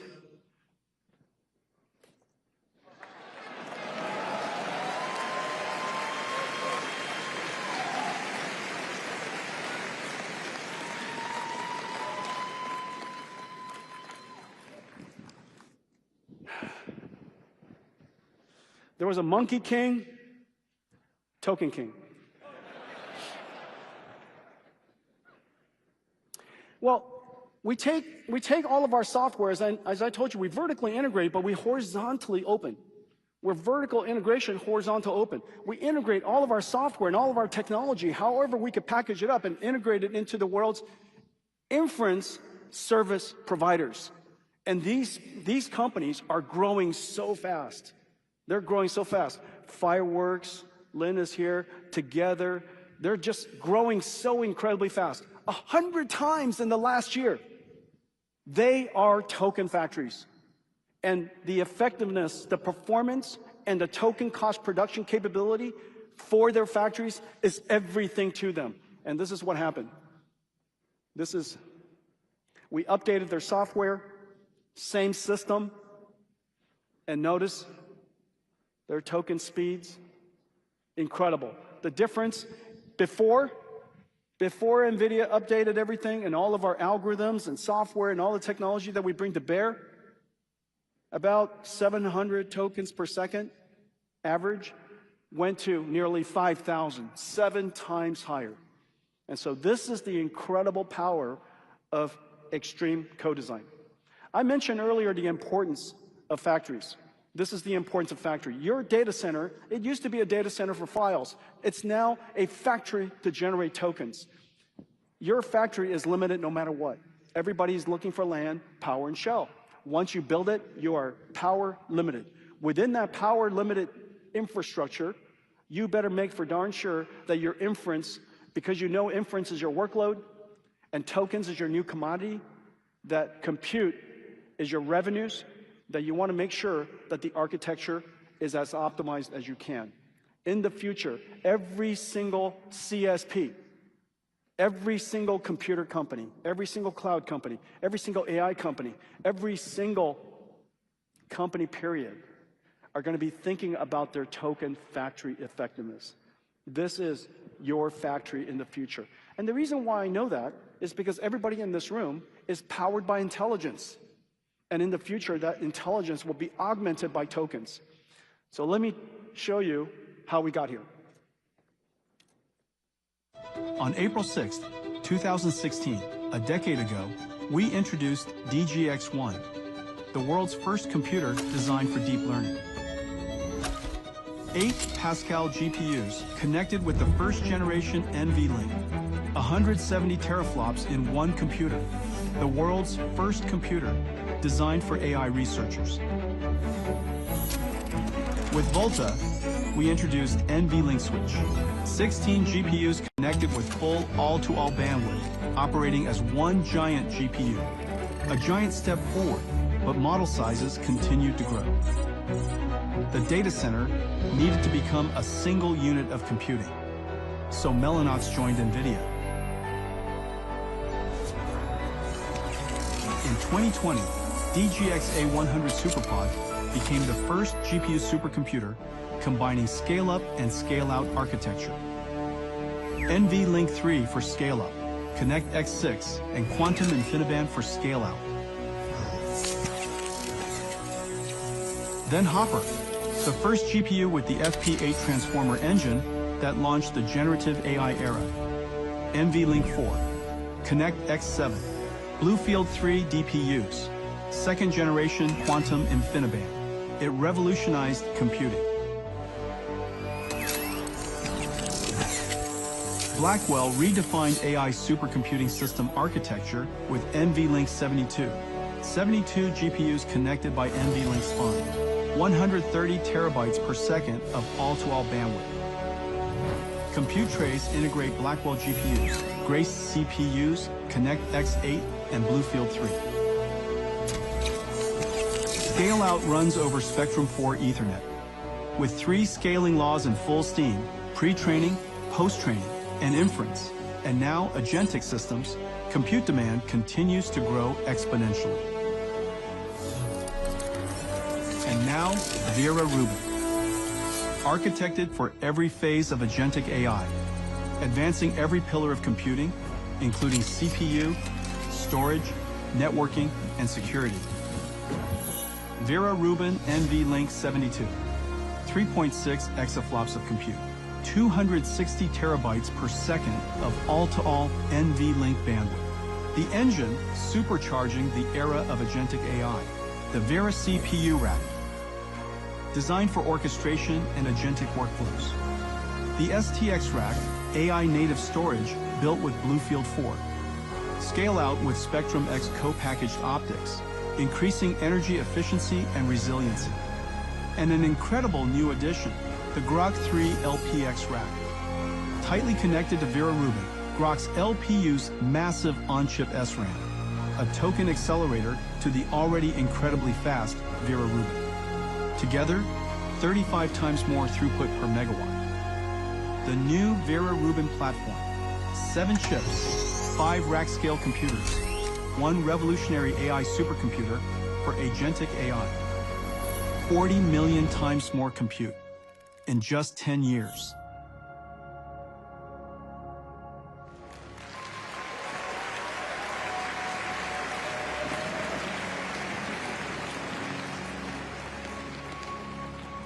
Now, in the good old days, when I would say Hopper, I would hold up a chip. That's just adorable. This is Vera Rubin. When we think Vera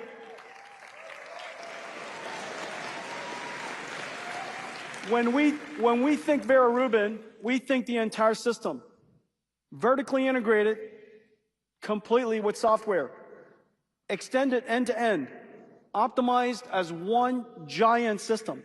The reason why it's designed for agentic systems is very clear, because agents, of course, the most important workload is it's thinking the large language model. The large language models are going to get larger and larger and larger. It's going to generate more and more tokens more quickly so it can think more quickly, but it also has to access memory. It's going to pound on memory really hard. KV cache, structured data, QDF, unstructured data, QVS. It's going to be pounding on the storage system really, really hard, which is the reason why we reinvented the storage system. It is also going to use tools. And unlike humans that are more tolerant to slower computers, AI wants the tools to be as fast as possible. These tools, web browsers, in the future, they could also be virtual PCs in the cloud. Those PCs have to be, and those computers have to be as fast as possible. We created a brand new CPU that's designed for extremely high single-threaded performance, incredibly high data output, incredibly good at data processing, and extreme energy efficiency. It is the only data center CPU in the world that uses LPDDR5, and incredible single-threaded performance and performance per watt that is unrivaled. And so we built that so that it could go along with the rest of these racks for agentic processing. And so here it is. This is the Grace Blackwell, Vera Rubin, where is it? Here it is, okay? So this is the Vera Rubin system. Notice, since the last time, 100% liquid cooled. All of the cables gone. What used to take 2 days to install now takes 2 hours. Incredible. And so the manufacturing cycle time is going to dramatically reduce. This is also a supercomputer that is cooled by hot water, 45 degrees, which takes the pressure off of the data center, takes all of that cost and all of that energy that's used to cool the data center and makes it available for the system. This is the secret sauce. We're the only company in the world that has today built the sixth generation scale-up switching system. This is not Ethernet. This is not InfiniBand. This is NVLink. This is the 6th generation NVLink. This is insanely hard to do well. It is insanely hard to do, period. And I'm just super proud of the team. NVLink, completely liquid cooled. This is the brand new Grok system, and I'll show you a little bit more about it. This system, 8 Grok chips. This is the LP30. The world's never seen it. Anything that the world's ever seen is V1. This is 3rd generation. And we're in volume production now. And I'll show you more about that in just a second. The world's first CPO Spectrum X switch. This is also in full production. Co-packaged optics. Optics comes directly onto this chip, interfaces directly to silicon.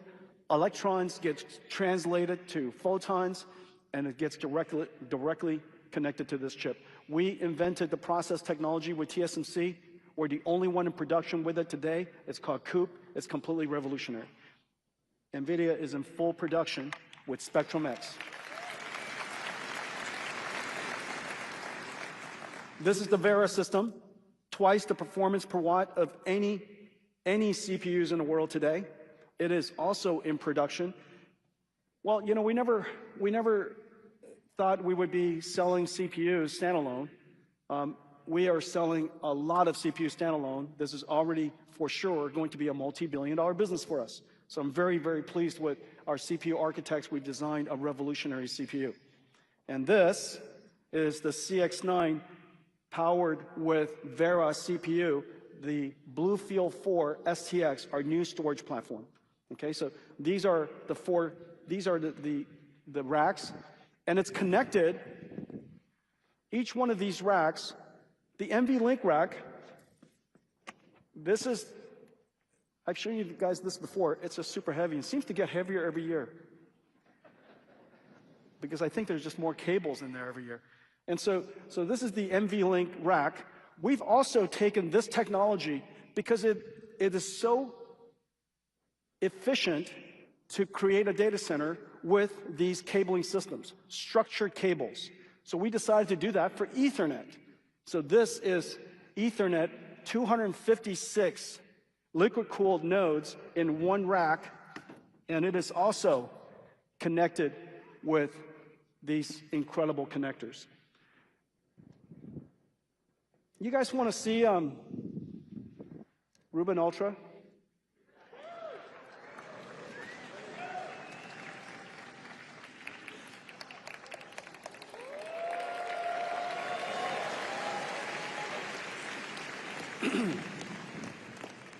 So this is the Rubin Ultra compute node. Unlike Rubin that slides in horizontally, Rubin Ultra goes into a whole new rack. It's called Kyber, that enables us to connect 144 GPUs in one NVLink domain. And so the Kyber rack, this, I could lift it, I'm sure, but I won't. It's quite heavy. This is one compute node, and it slides into the Kyber rack vertically. This is where it connects into. This is the mid-plane. The Kyber racks, those four top NVLink connectors slide in and connect into this, and this becomes one of the nodes. And each one of these racks is a different compute node, and this is the amazing part. This is the mid-plane, and the back of the mid-plane, instead of the cabling system, which has its limits in terms of how far we could drive cables, copper cables, we now have this system to connect 144 GPUs. This is the new NVLink. This sits also vertically, and it connects into the mid-planes on the back. Compute in the front, NVLink switches in the back, one giant computer, okay? So that is Rubin Ultra.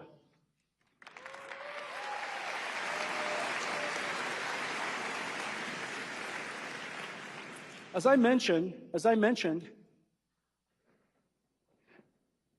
how about we take this back down? I need the rest of my slides. Oh, it's coming down? Okay. Thank you, Janine. This is what happens when you don't practice.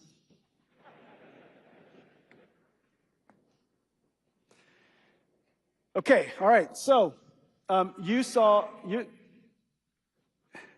take your time, just don't get hurt. You saw this slide. You know, only at NVIDIA's keynote will you see last year's slide presented again. And the reason for that is I just want to let you know that last year I told you something very, very important. And it's so important, it's worthwhile to tell you again. This is probably the single most important chart for the future of AI factories. And every CEO in the world will be tracking it, will be studying it very deeply. It's much, much more complicated than this. It's multi-dimensional. But you will be studying the throughput and the token speed of your AI factories. The throughput, token speed at ISO power, because that's all the power you have, throughput and token speed for your factories forever.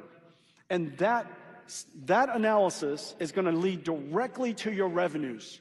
What you do this year will show up precisely next year as your revenues. And this chart is what it's all about. And I said on the vertical axis, thank you guys, on the vertical axis is throughput, on the horizontal axis is token rate. Today, I'm going to show you this. Because we're now able to increase the token speed, and because model sizes are increasing, because the token length, the context length, depending on the different grades of different application use case, continues to grow from maybe 100,000 tokens input length to maybe millions. The token input length is growing, and also the output token length is growing. And so all of these play into, ultimately, the marketing and the pricing of future tokens. Tokens are the new commodity, and like all commodities, once it reaches an inflection, once it becomes mature or becomes maturing, it will segment into different parts.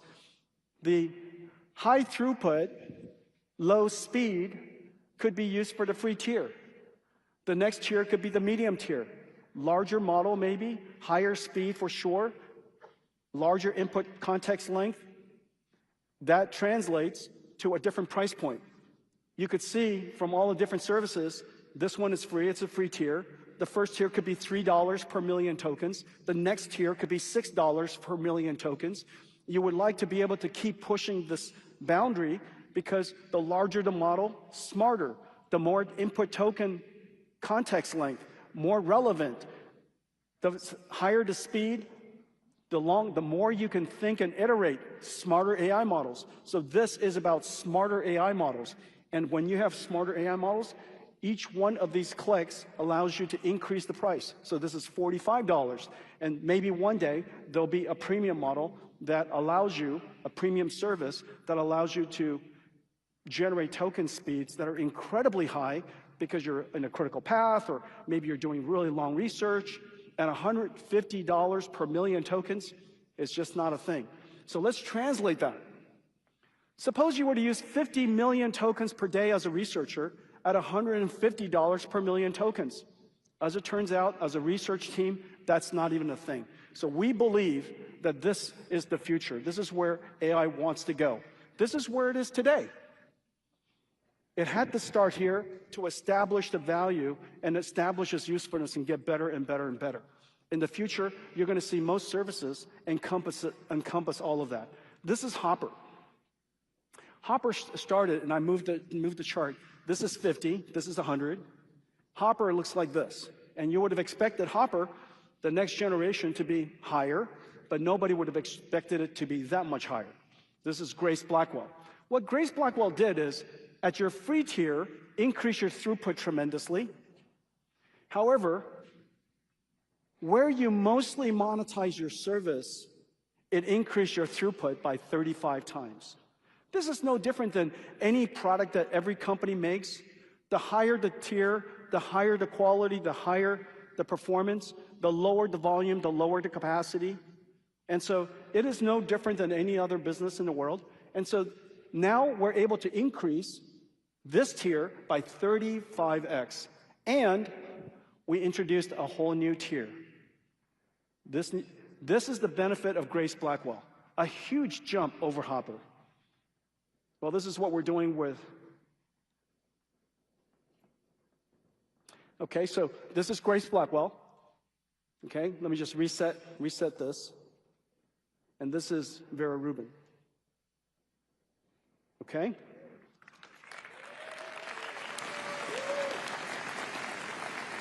Now just think what just happened.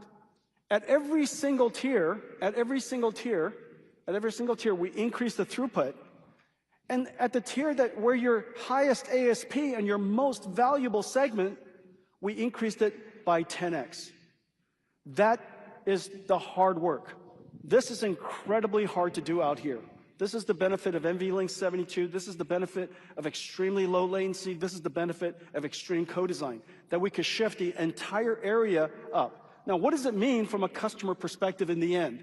Suppose I were to take all of that and I just, multiply it against, suppose I took 25% of my power, used it in a free tier, 25% of my power in the medium tier, 25% of my power in the high tier, and 25% of my power in the premium tier.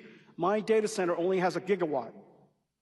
And so I get to decide how I want to distribute. The free tier allows me to attract more customers. This allows me to serve my most valuable customers. And the combination, the product of all that, allows you basically your revenues. The revenues you can generate, assuming this simplistic example, allows Blackwell to generate 5 times more revenues Vera Rubin to generate 5 times. Yeah.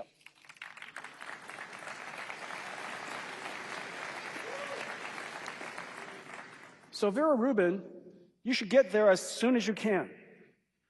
And the reason for that is because your cost of tokens goes down and your throughput goes up. Now, but we want even more. We want even more. And so let me just show you back to this. This is, as I told you, this throughput requires a ton of flops. This latency, this interactivity requires enormous amount of bandwidth. Computers don't like extreme amount of flops, extreme amount of bandwidth, because there's only so much surface area for chips that any systems has. And so optimizing for high throughput and optimizing for low latency are, in fact, enemies of each other. And so this is what happened when we combined with Groq. Okay? And so we acquired a team that worked on the Groq chips and licensed the technology, and we've been working together now to integrate the system. This is what that looks like. So at the most valuable tier, we're now going to increase performance by 35x. Now, this very simple chart revealed to you exactly the reason why Nvidia is so strong in the vast majority of the workloads so far. And the reason for that is because up in this area, throughput matters so much. NVLink 72 is so game-changing. It is exactly the right architecture, and it's even hard to beat, even as you add Groq to it. However, if you extended this chart way out here and you said you wanted to have services that delivers not 400 tokens per second, but 1,000 tokens per second, all of a sudden, NVLink 72 runs out of steam and it simply can't get there. We just don't have enough bandwidth. And so this is where Groq comes in, and this is what happens when we push that out. So it goes out beyond, thank you. Goes out beyond even the limits of what NVLink 72 can do. And if you were to do that, translate that into revenues, relative to Blackwell, Vera Rubin is 5x. If most of your workload is high throughput, I would stick with just 100% Vera Rubin. If a lot of your workload wants to be coding and very high valued engineering, token generation, I would add Groq to it. I would add Groq to maybe 25% of my total data center. The rest of my data center is all 100% Vera Rubin. And so that gives you a sense of how you would add Groq to Vera Rubin and extend its performance and extend its value even more. This is what happens. This is a contrast. The reason why Groq was so attractive to me is because their computing system, a deterministic data flow processor, it is statically compiled, it is compiler scheduled, meaning the compiler figures out when the compute and the data arrives at the same time. All of that is done statically in advance and scheduled completely in software. There's no dynamic scheduling. The architecture is designed with massive amounts of SRAM. It is designed just for inference, this one workload. Now, this one workload, as it turns out, is the workload of AI factories. And as the world continues to increase the amount of high-speed tokens it wants to generate with super smart tokens it wants to generate, the value of this integration is going to get even higher. And so these are two extreme processors you could see. One chip, 500 megabytes. One Vera Rubin chip, 288 gigabytes. It would take a lot of Groq chips to be able to hold the parameter size of Rubin, as well as all of the context that has to go, the KV cache that has to go along with it. So that limited Groq's ability to really reach the mainstream, to really take off, until we had a great idea. What if we disaggregated inference altogether with a piece of software called Dynamo? What if we re-architected the way that inference is done in the pipeline so that we could put the work that makes perfect sense on Vera Rubin and then offload the decode generation, the low latency, the bandwidth limited, challenged part of the workload for Groq? And so we unified two processors of extreme differences, one for high throughput, one for low latency. It still doesn't change the fact that we need a lot of memory. And so Grok, we're just going to add a whole bunch of Grok chips, which expands the amount of memory it has. And so if you could just imagine, out of a trillion parameter model, we have to store all of that in Grok chips. However, it sits next to Nvidia Vera Rubin, where we could hold the massive amounts of KV cache that's necessary in processing all of these agentic AI systems. It's based upon this idea of disaggregated inference. We do the prefill, that's the easy part, but we also tightly integrate the decode. So the attention part of decode is done on NVIDIA's Vera Rubin, which needs a lot of math, and the feed-forward network part of it, the decode part, is done, the token generation part is done on Vera Rubin, on the Grok chip. The two of them working tightly coupled together over, today, Ethernet, with a special mode to reduce its latency by about half. And so that capability allows us to integrate these two systems. We run Dynamo, this incredible operating system for AI factories on top of it, and you get 35 times increase. 35 times increase, not to mention additional new tiers of inference performance for token generation the world's never seen. So this is it. This is Grok.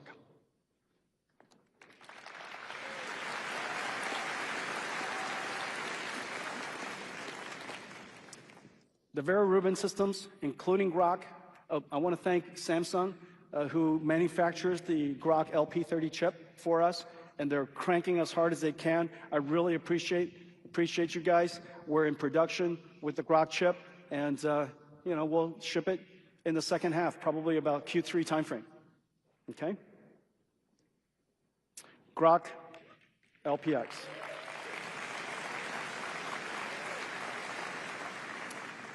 Vera Rubin, you know, it's kind of hard to imagine any more customers. You know, and the really great thing is Grace Blackwell's early sampling of it was really complicated because of coming together of NVLink 72, but the sampling of Vera Rubin is just going incredibly well. And in fact, Satya, I think, texted out already that the first Vera Rubin rack is already up and running at Microsoft Azure, and so I'm super excited for them. We're going to keep cranking these things out. We have now set up a supply chain that could manufacture thousands a week of these systems, essentially multi-gigawatts of AI factories per month inside our supply chain. And so we're going to crank out these Vera Rubin racks while we're cranking out the GB300 racks. We are in full production. The Vera CPUs, incredibly successful. And the reason for that is because AI needs CPUs for tool use. And Vera CPU was designed just perfectly for that sweet spot. Incredible for the next generation of data processing. Vera CPU is ideal. The Vera CPU plus CX9 connected into the Bluefield 4 stack. 100% of the world's storage industry is joining us on this system. And the reason for that is because they see exactly the same thing. The storage system is going to get pounded. It's going to get pounded because we used to have humans using the storage systems. We used to have humans using SQL. Now we're going to have AIs using these storage systems. And it's going to store CUDF accelerated storage, QVS accelerated storage, as well as, very importantly, KV caching. Okay, so this is the Vera Rubin system. Now what's amazing is this. In just 2 years' time, in a 1 gigawatt factory, in just 2 years' time, in 1 gigawatt factory, using the mathematics that I showed you earlier, whereas Moore's law would have given us a couple of steps, we would have, you know, X-factored the number of transistors, we would have X-factored the number of flops, we would have X-factored the amount of bandwidth. But with this architecture, we're going to take our token generation speed, token generation rate from 2 million to 700 million, 350 times increase.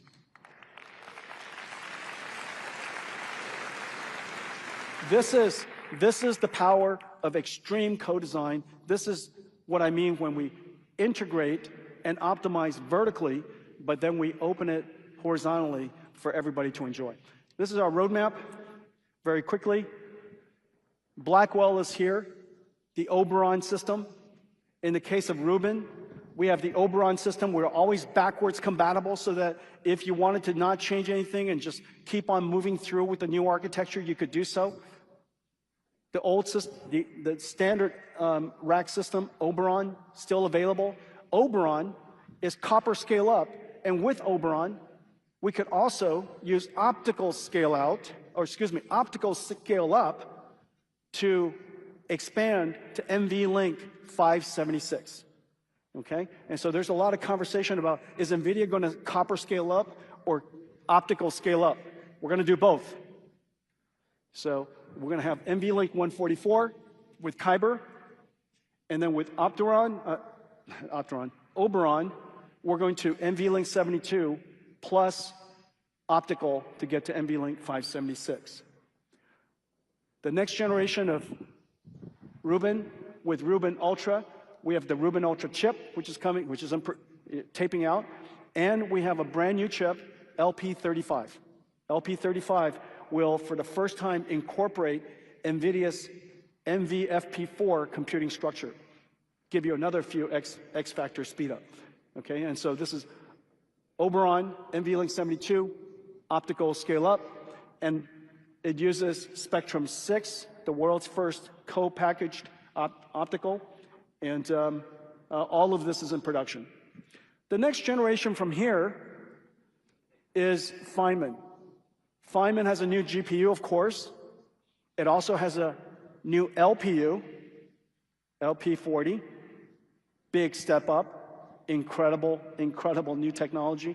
Now, uniting the scale of NVIDIA and the Grok team, building together LP40, it's going to be incredible. A brand new CPU called Rosa, short for Rosalind.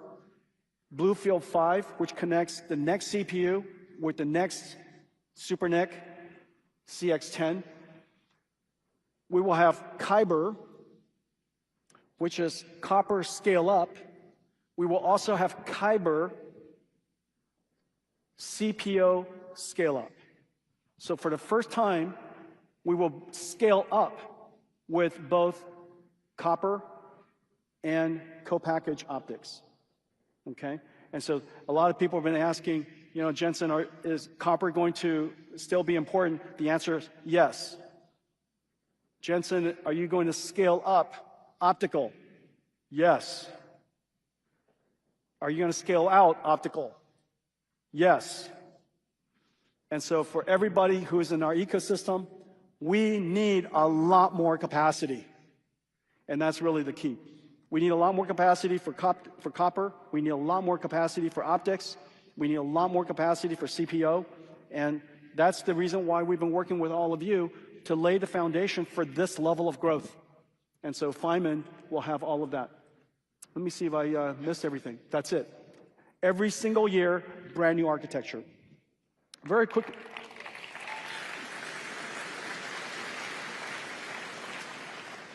Very quickly, NVIDIA went from a chip company to an AI factory company, or AI infrastructure company, AI computing company, these systems. And now we're building entire AI factories. There's so much power that is squandered in these AI factories. We want to make sure that these AI factories come together, designed in the best possible way. Most of these components never meet each other. Most of us technology vendors, now we all know each other. But in the past, we never met each other until the data center. That can't happen. We're building super complex systems. And so we have to meet each other virtually somewhere else. And so we created Omniverse, and the Omniverse DSX world, a platform where all of us can meet and design these gigafactories, gigawatt AI factories virtually in system. We have simulation systems for the racks for mechanical, thermal, electrical, networking. Those simulation systems integrated into all of our ecosystem partners of incredible tools companies. We also operated, connected to the grid so that we could interact with each other, send each other information so that we could adjust grid power and data center power accordingly, saving energy. And then inside the data center, using Max-Q so that we could adjust the system dynamically across power and cooling and all of the different technologies we all work on together so that we leave no power squandered, so that we run at the most optimal rate to deliver enormous amount of token throughput. There's no question in my mind there's a factor of 2 in here. And the factor of 2 at the scale we're talking about is gigantic. We call this the Nvidia DSX platform. And just as all of our platforms, there's the hardware layer, there's the library layer, and there's the ecosystem layer. It's exactly the same way. Let's show it to you. The greatest infrastructure build-out in history is underway. The world is racing to build chip, system, and AI factories. And every month of delay costs billions in lost revenues. AI factory revenues are equal to tokens per watt. So with power constraints, every unused watt is revenue lost. Nvidia DSX is an Omniverse digital twin blueprint for designing and operating AI factories for maximum token throughput, resilience, and energy efficiency. Developers connect through several APIs. DSX Sim for physical, electrical, thermal, and network simulation. DSX Exchange for AI factory operational data. DSX Flex for secure, dynamic power management between the grid. And DSX Max-Q to dynamically maximize token throughput. It starts with SIM-ready assets from Nvidia and equipment manufacturers, managed by PTC Windchill PLM. Then, model-based systems engineering is done in Dassault Systems 3D Experience. Jacobs brings the data into their custom Omniverse app to finalize design. It's tested with leading simulation tools, using Siemens Star CCM Plus for external thermals, Cadence Reality for internal, ETAP for electrical, and NVIDIA's network simulator, DSX Air, and virtually commissioned through Procore to ensure accelerated construction time. When the site goes live, the digital twin becomes the operator. AI agents work with DSX Max-Q to dynamically orchestrate infrastructure. Phaedra's agent oversees cooling and electrical systems, sending signals to Max-Q, which continuously optimizes compute throughput and energy efficiency. Emerald AI agents interpret live grid demand and stress signals and adjust power dynamically. With DSX, NVIDIA and our ecosystem of partners are racing to build AI infrastructure around the world, ensuring extreme resiliency, efficiency, and throughput.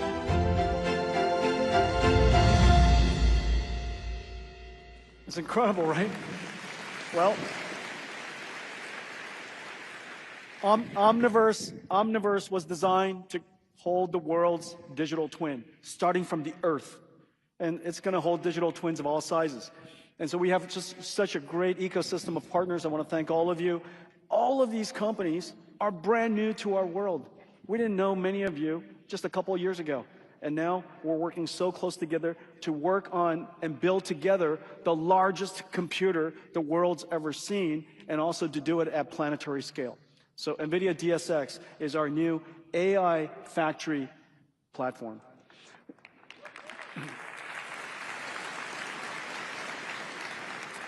I'll spend very little time on this time. However, we're going to space. We've already been out in space. Thor is radiation approved, and we're in satellites. You do imaging from satellites. In the future, we'll also build data centers in space. Obviously, very complicated to do so. We're working with our partners on a new computer called Vera Rubin Space One, and it's going to go out to space and start data centers out in space.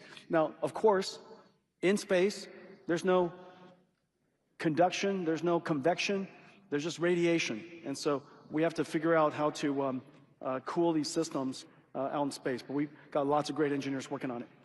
Let me talk to you about something new.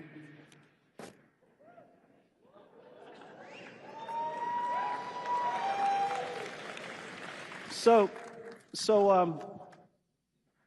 Peter Steinberger's here, and he wrote a piece of software. It's called OpenClaw, and I don't know if he realized how successful it's going to be, but the importance is profound. OpenClaw is the #1, it's the most popular open source project in the history of humanity, and it did so in just a few weeks.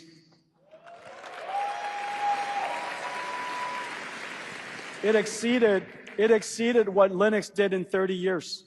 And it's that important. It is that important. It will do, well, this is all you do, okay? We're announcing our support of it. Let me just quickly go through this. I want to show you a couple things. You simply type this. You type this into a console, and it goes out. It finds OpenClaw. It downloads it. It builds you an AI agent, and then you could tell it whatever else you need to do. Okay? So let's take a look.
An open source project just dropped. Andre Karpathy has just launched something called research is a huge deal. You give an AI agent a task, go to sleep, it runs 100 experiments overnight, keeping what works and killing what doesn't.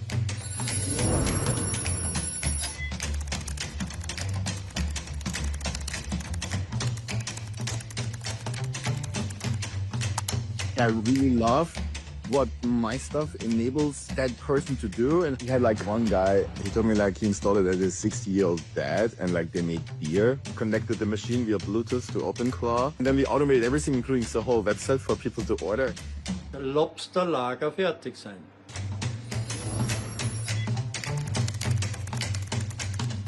Hundreds of people are queuing up for lobsters in Shenzhen. OpenClaw. We want to build OpenClaw with OpenClaw. Everyone is talking about OpenClaw, but what is OpenClaw? Believe it or not, there's already a claw con.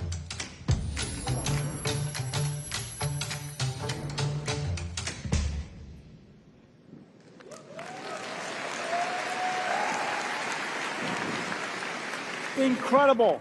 Incredible. Now, I illustrated effectively what OpenClaw is in this way, and so that all of you can understand it, but let's just think what happened. What is OpenClaw?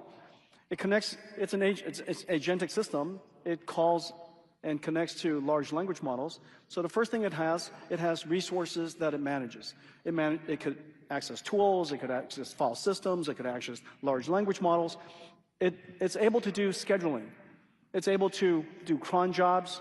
It's able to decompose a prompt that you gave it into step by step by step. It could spawn off and call upon other sub-agents.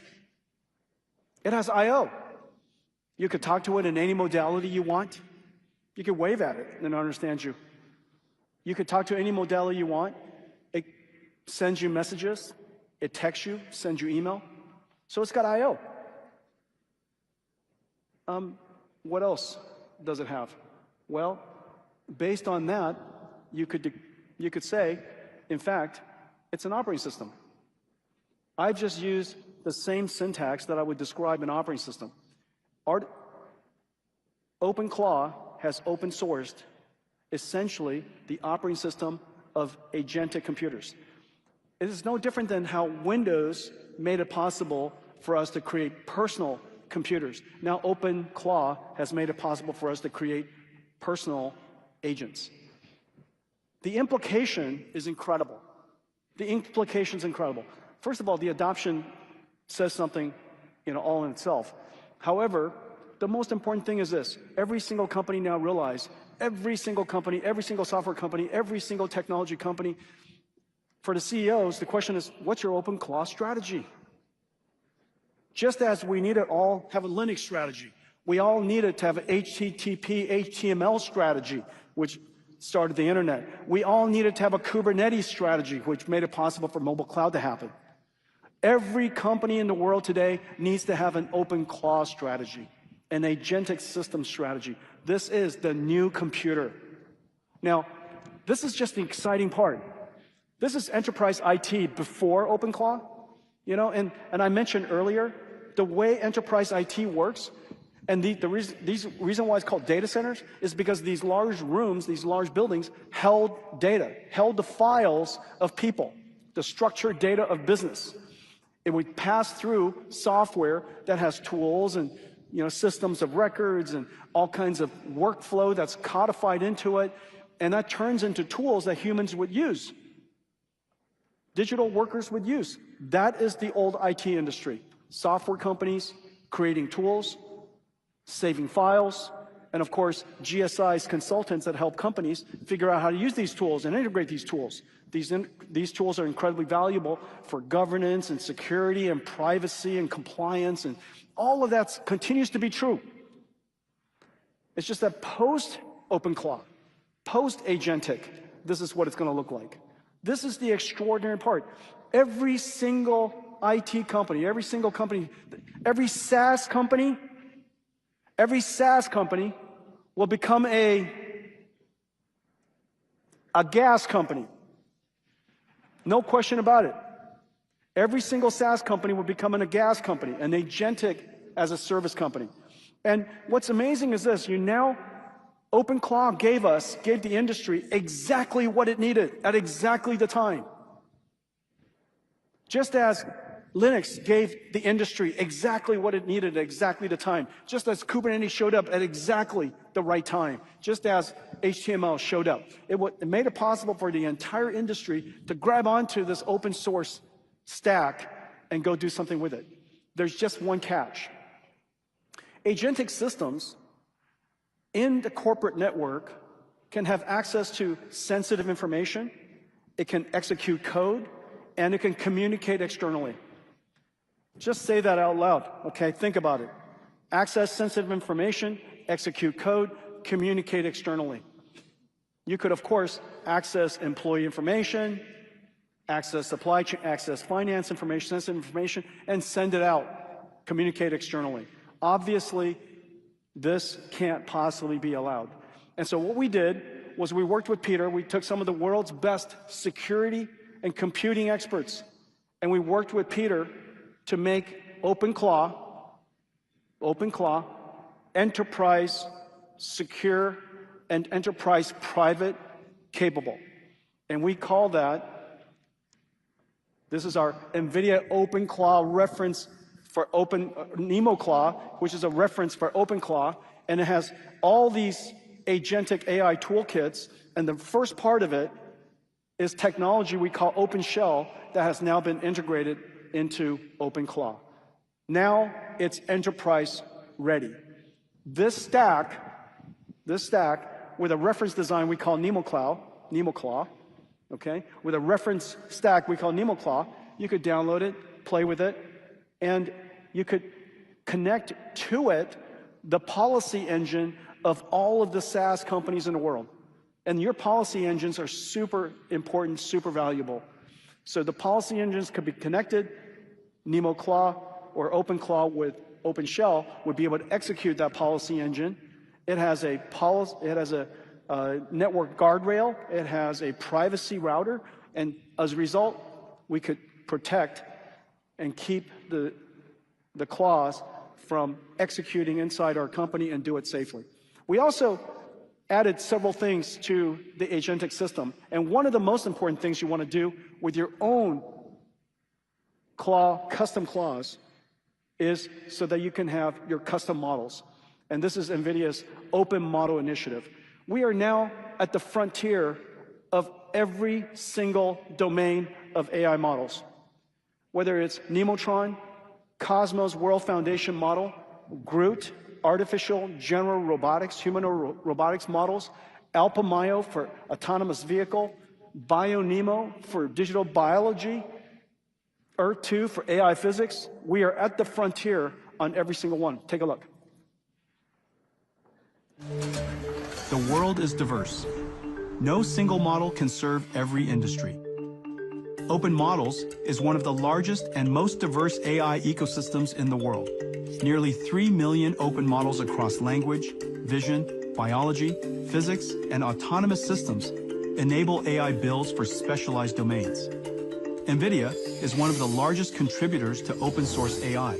We build and release 6 families of open frontier models, plus the training data, recipes, and frameworks to help developers customize and adopt. New leaderboard topping models are launching for every family. At the core, Nemotron, reasoning models for language, visual understanding, RAG, safety, and speech. Can you hear me now? Yes. Hello? Yes, I can hear you now. Cosmos, frontier models for physical AI world generation and understanding. Alpamayo, the world's first thinking and reasoning autonomous vehicle AI. Groot, foundation models for general purpose robots. BioNemo, open models for biology, chemistry, and molecular design. Earth-2, models for weather and climate forecasting, rooted in AI physics. NVIDIA open models give researchers and developers the foundation to build and deploy AI for their own specialized domains. Our models, thank you. Our models are valuable to all of you because, number one, it's on the top of the leaderboard. It's world class. But most importantly, it's because we are not going to give up working on it. We're going to keep on working on it every single day. Nemotron 3 is going to be followed by Nemotron 4. Cosmos 1 was followed by Cosmos 2. Groot at Generation 2. Each and one of these, we're going to continue to advance these models. Vertical integration, horizontal openness, so that we can enable everybody to join the AI revolution. Number one on leaderboard across research and voice and world models and artificial general robotics and self-driving cars and reasoning. And of course, one of the most important one, this is Nemotron 3 in OpenClaw. This is Nemotron 3 in OpenClaw. And look at the top 3. There are the 3 best models in the world. Okay, so we are at the frontier.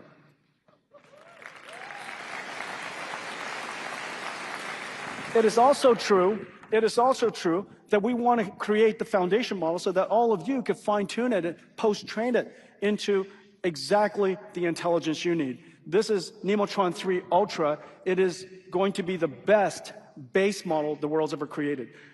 This allows us to help every country build their sovereign AI. And we're working with so many different companies out there. And one of the most exciting things that we're doing today, I'm announcing today, is a Nemotron coalition.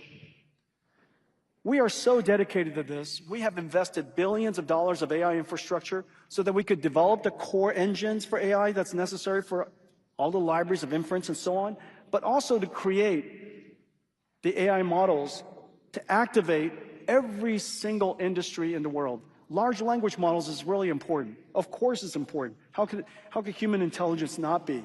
However, in different industries around the world, in different countries around the world, you need to have the ability to customize your own models, and the domain of the models is radically different, from biology to physics to self-driving cars to general robotics to, of course, human language. And we have the ability to work with every single region to create their domain-specific, their sovereign AI. Today, we're announcing a coalition to partner with us to make Nemotron 4 even more amazing. And that coalition has some amazing companies in it. Black Forest Labs, imaging company, Cursor, the famous coding company, and we use lots of it, LangChain, billion downloads for creating custom agents, Mistral, the Arthur mentioned, I think he's here, incredible company, Perplexity's computer, absolutely use it. Everybody use it. It is so good. A multimodal agentic system, Reflection, Sarvam from India, Thinking Machine, Mira Murati's lab. Incredible companies joining us. Thank you.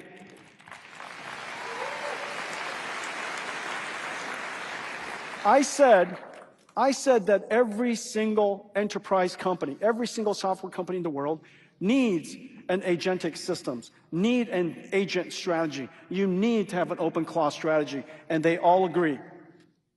And they're all partnering with us to integrate Nemo, the Nemo Claw reference design, the Nvidia Agentic AI toolkit, and of course, all of our open models. One company after another, there's so many, and we're partnering with all of you. I'm really grateful for that.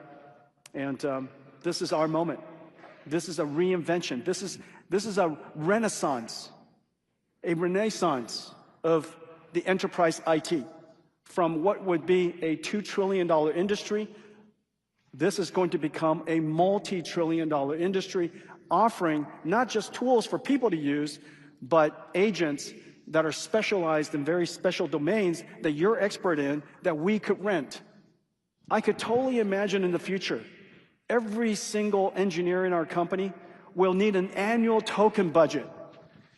They're gonna make a few $100,000 a year, their base pay. I'm gonna give them probably half of that on top of it as tokens so that they could be amplified 10x. Of course we would. It is now one of the recruiting tools in Silicon Valley. How many tokens comes along with my job? And the reason for that is very clear, because every engineer that has access to tokens will be more productive. And those tokens, as you know, will be produced by AI factories that all of you and us, we partner to build, okay? So every single enterprise company in today sit on top of file systems and data centers. Every single software company of the future will be agentic, and they will be token manufacturers. There'll be token users for their engineers, and there'll be token manufacturers for all of their customers. The Open Claw event cannot be understated. This is as big of a deal as HTML. This is as big of a deal as Linux. We have now a world-class open agentic framework that all of us could use to build our open claw strategy. And we've created a reference design we call Nemo Claw, that all of you could use, that is optimized, it's performant, it is safe and secure.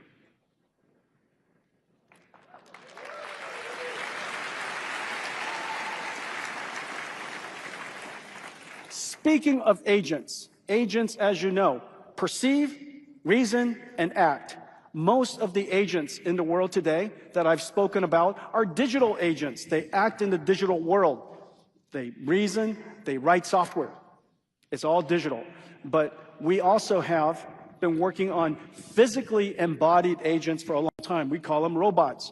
And the AIs that they need are physical AIs. We have some big announcements here. I'm going to just walk through a few of them. 110 robots here. Almost every single company in the world, I can't think of one, that are building robots is working with Nvidia. We have 3 computers, the training computer, the synthetic data generation and simulation computer, and of course the robotics computer that sits inside the robot itself. We have all the software stacks necessary to do so, the AI models to help you. And all of this is integrated into ecosystems around the world, and all of our partners from Siemens to Cadence, incredible partners everywhere. And today we're announcing a whole bunch of new partners. As you know, we've been working on self-driving cars for a long time. The ChatGPT moment of self-driving cars has arrived. We now know we could successfully autonomously drive cars. And today we are announcing 4 new partners for NVIDIA's robotaxi ready platform. BYD, Hyundai, Nissan, Geely, all together, 18 million cars built each year, joining our partners from before, Mercedes, Toyota, GM. The number of robo-taxi-ready cars in the future are going to be incredible. And we're announcing also a big partnership with Uber. Multiple cities, we're going to be deploying and connecting these robo-taxi-ready vehicles into their network. And so a whole bunch of new cars. We have ABB, Universal Robotics, KUKA, so many robotics companies here. And we're working with them to implement our physical AI models integrated into simulation systems so that we could deploy these robots into manufacturing lines all over. We have Caterpillar here. We even have T-Mobile here. And the reason for that is in the future, that radio tower used to be a radio tower, is going to be an NVIDIA aerial AI RAN. And so this is going to be a robotics radio tower, meaning it can reason about the traffic, figures out how to adjust its beamforming so that it could save as much energy as possible and increase the amount of fidelity as possible. There's so many humanoid robots here, but one of my favorites is a Disney robot. You know what? Tell you what, let me just show you some of the videos. Let's look at that first.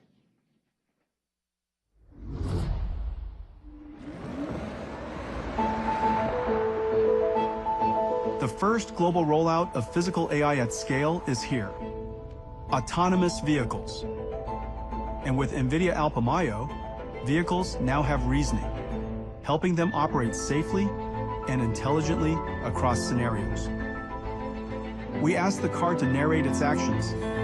I'm changing lanes to the right to follow my route. Explain its thinking as it makes decisions. There's a double parked vehicle in my lane. I'm going around it. And follow instructions. Hey, Mercedes. Can we speed up? Sure, I'll speed up. This is the age of physical AI and robotics. Around the world, developers are building robots of every kind. But the real world is massively diverse, unpredictable, full of edge cases. Real-world data will never be enough to train for every scenario. We need data generated from AI and simulation. For robots, compute is data. Developers pre-train world foundation models on internet-scale video and human demonstrations, and evaluate the model's performance to prepare them for post-training. Using classical and neural simulation, they generate massive amounts of synthetic data and train policies at scale. To accelerate developers, NVIDIA built open-source Isaac Lab for robot training and evaluation and simulation, Newton for extensible and GPU-accelerated differentiable physics simulation, Cosmos world models for neural simulation, and Groot Open Robotics Foundation models for robot reasoning and action generation. With enough compute, developers everywhere are closing the physical AI data gap. Peritas AI trains their operating room assistant robot in NVIDIA Isaac Lab, multiplying their data with NVIDIA Cosmos world models. Skilled AI uses Isaac Lab and Cosmos to generate post-training data for their skilled AI brain. They use reinforcement learning to harden the model across thousands of variations. Humanoid uses Isaac Lab to train whole body control and manipulation policies. Hexagon Robotics uses Isaac Lab for training and data generation. Foxconn fine-tunes group models in Isaac Lab, as does Noble Machines. Disney Research uses their Camino physics simulator in Newton and Isaac Lab to train policies across their character robots in every universe.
Ladies and gentlemen, Olaf. Does it? Snowman coming through. Newton works. Wow. Omniverse works. Olaf, how are you? I'm so happy now that I'm meeting you. I know, because I gave you your computer, Jensen.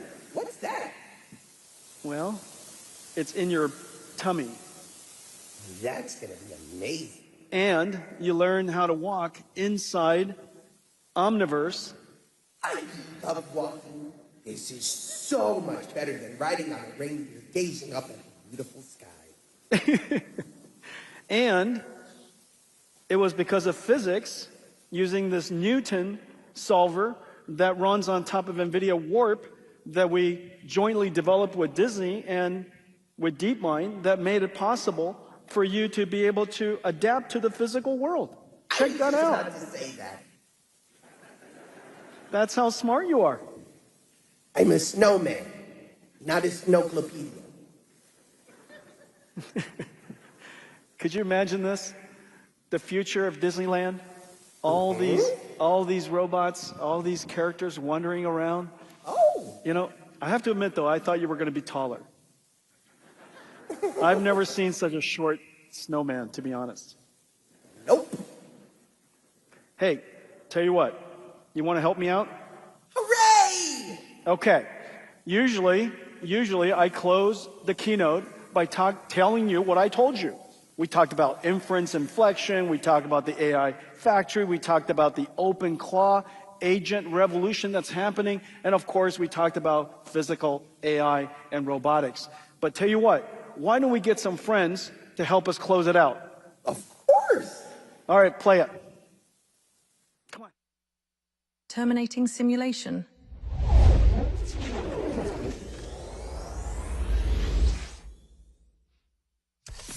Hello? Anybody here?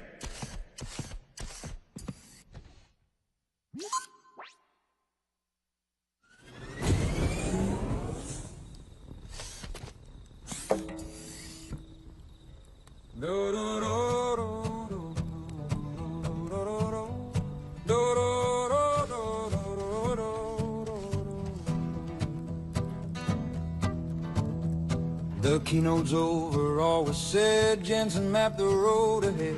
AI factories coming alive. Agents learning how to drive. From open models to robots too. Now we'll break it all down for you. Compute exploded what we saw. From CNNs to OpenClaw. Agents working across the land, but they need the power to meet demand. So we solved the problem, it was brilliant. We multiplied compute by 40 million.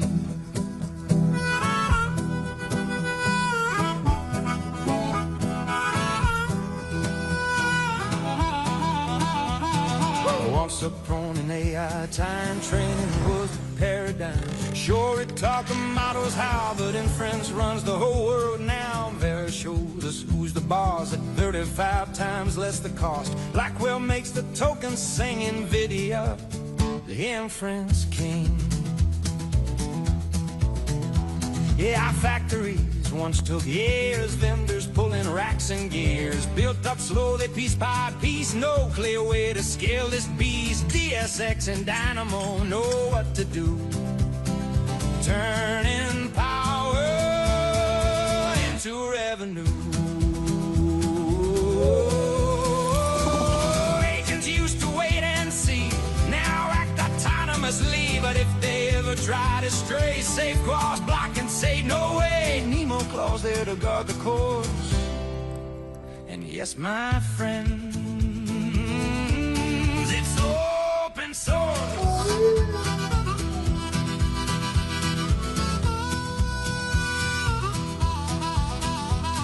Cars that think and droids that run, this ain't the movies, it's all begun. Alpha Mayo calls the shots, it's a GPT moment for the bots from sim to streets. Now watch them drive, throw your hands up for physical AI.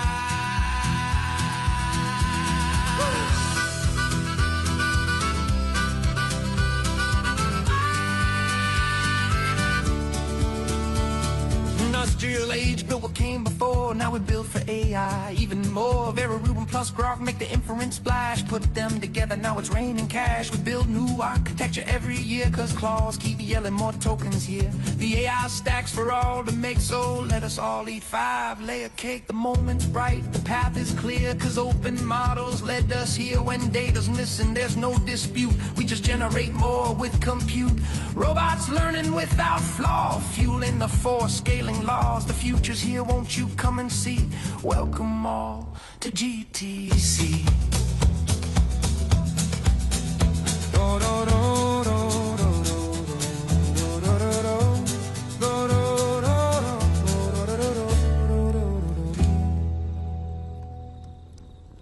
All right, have a great GTC. Wave. Thank you, everybody. I knew See my you, friends love. that I just met.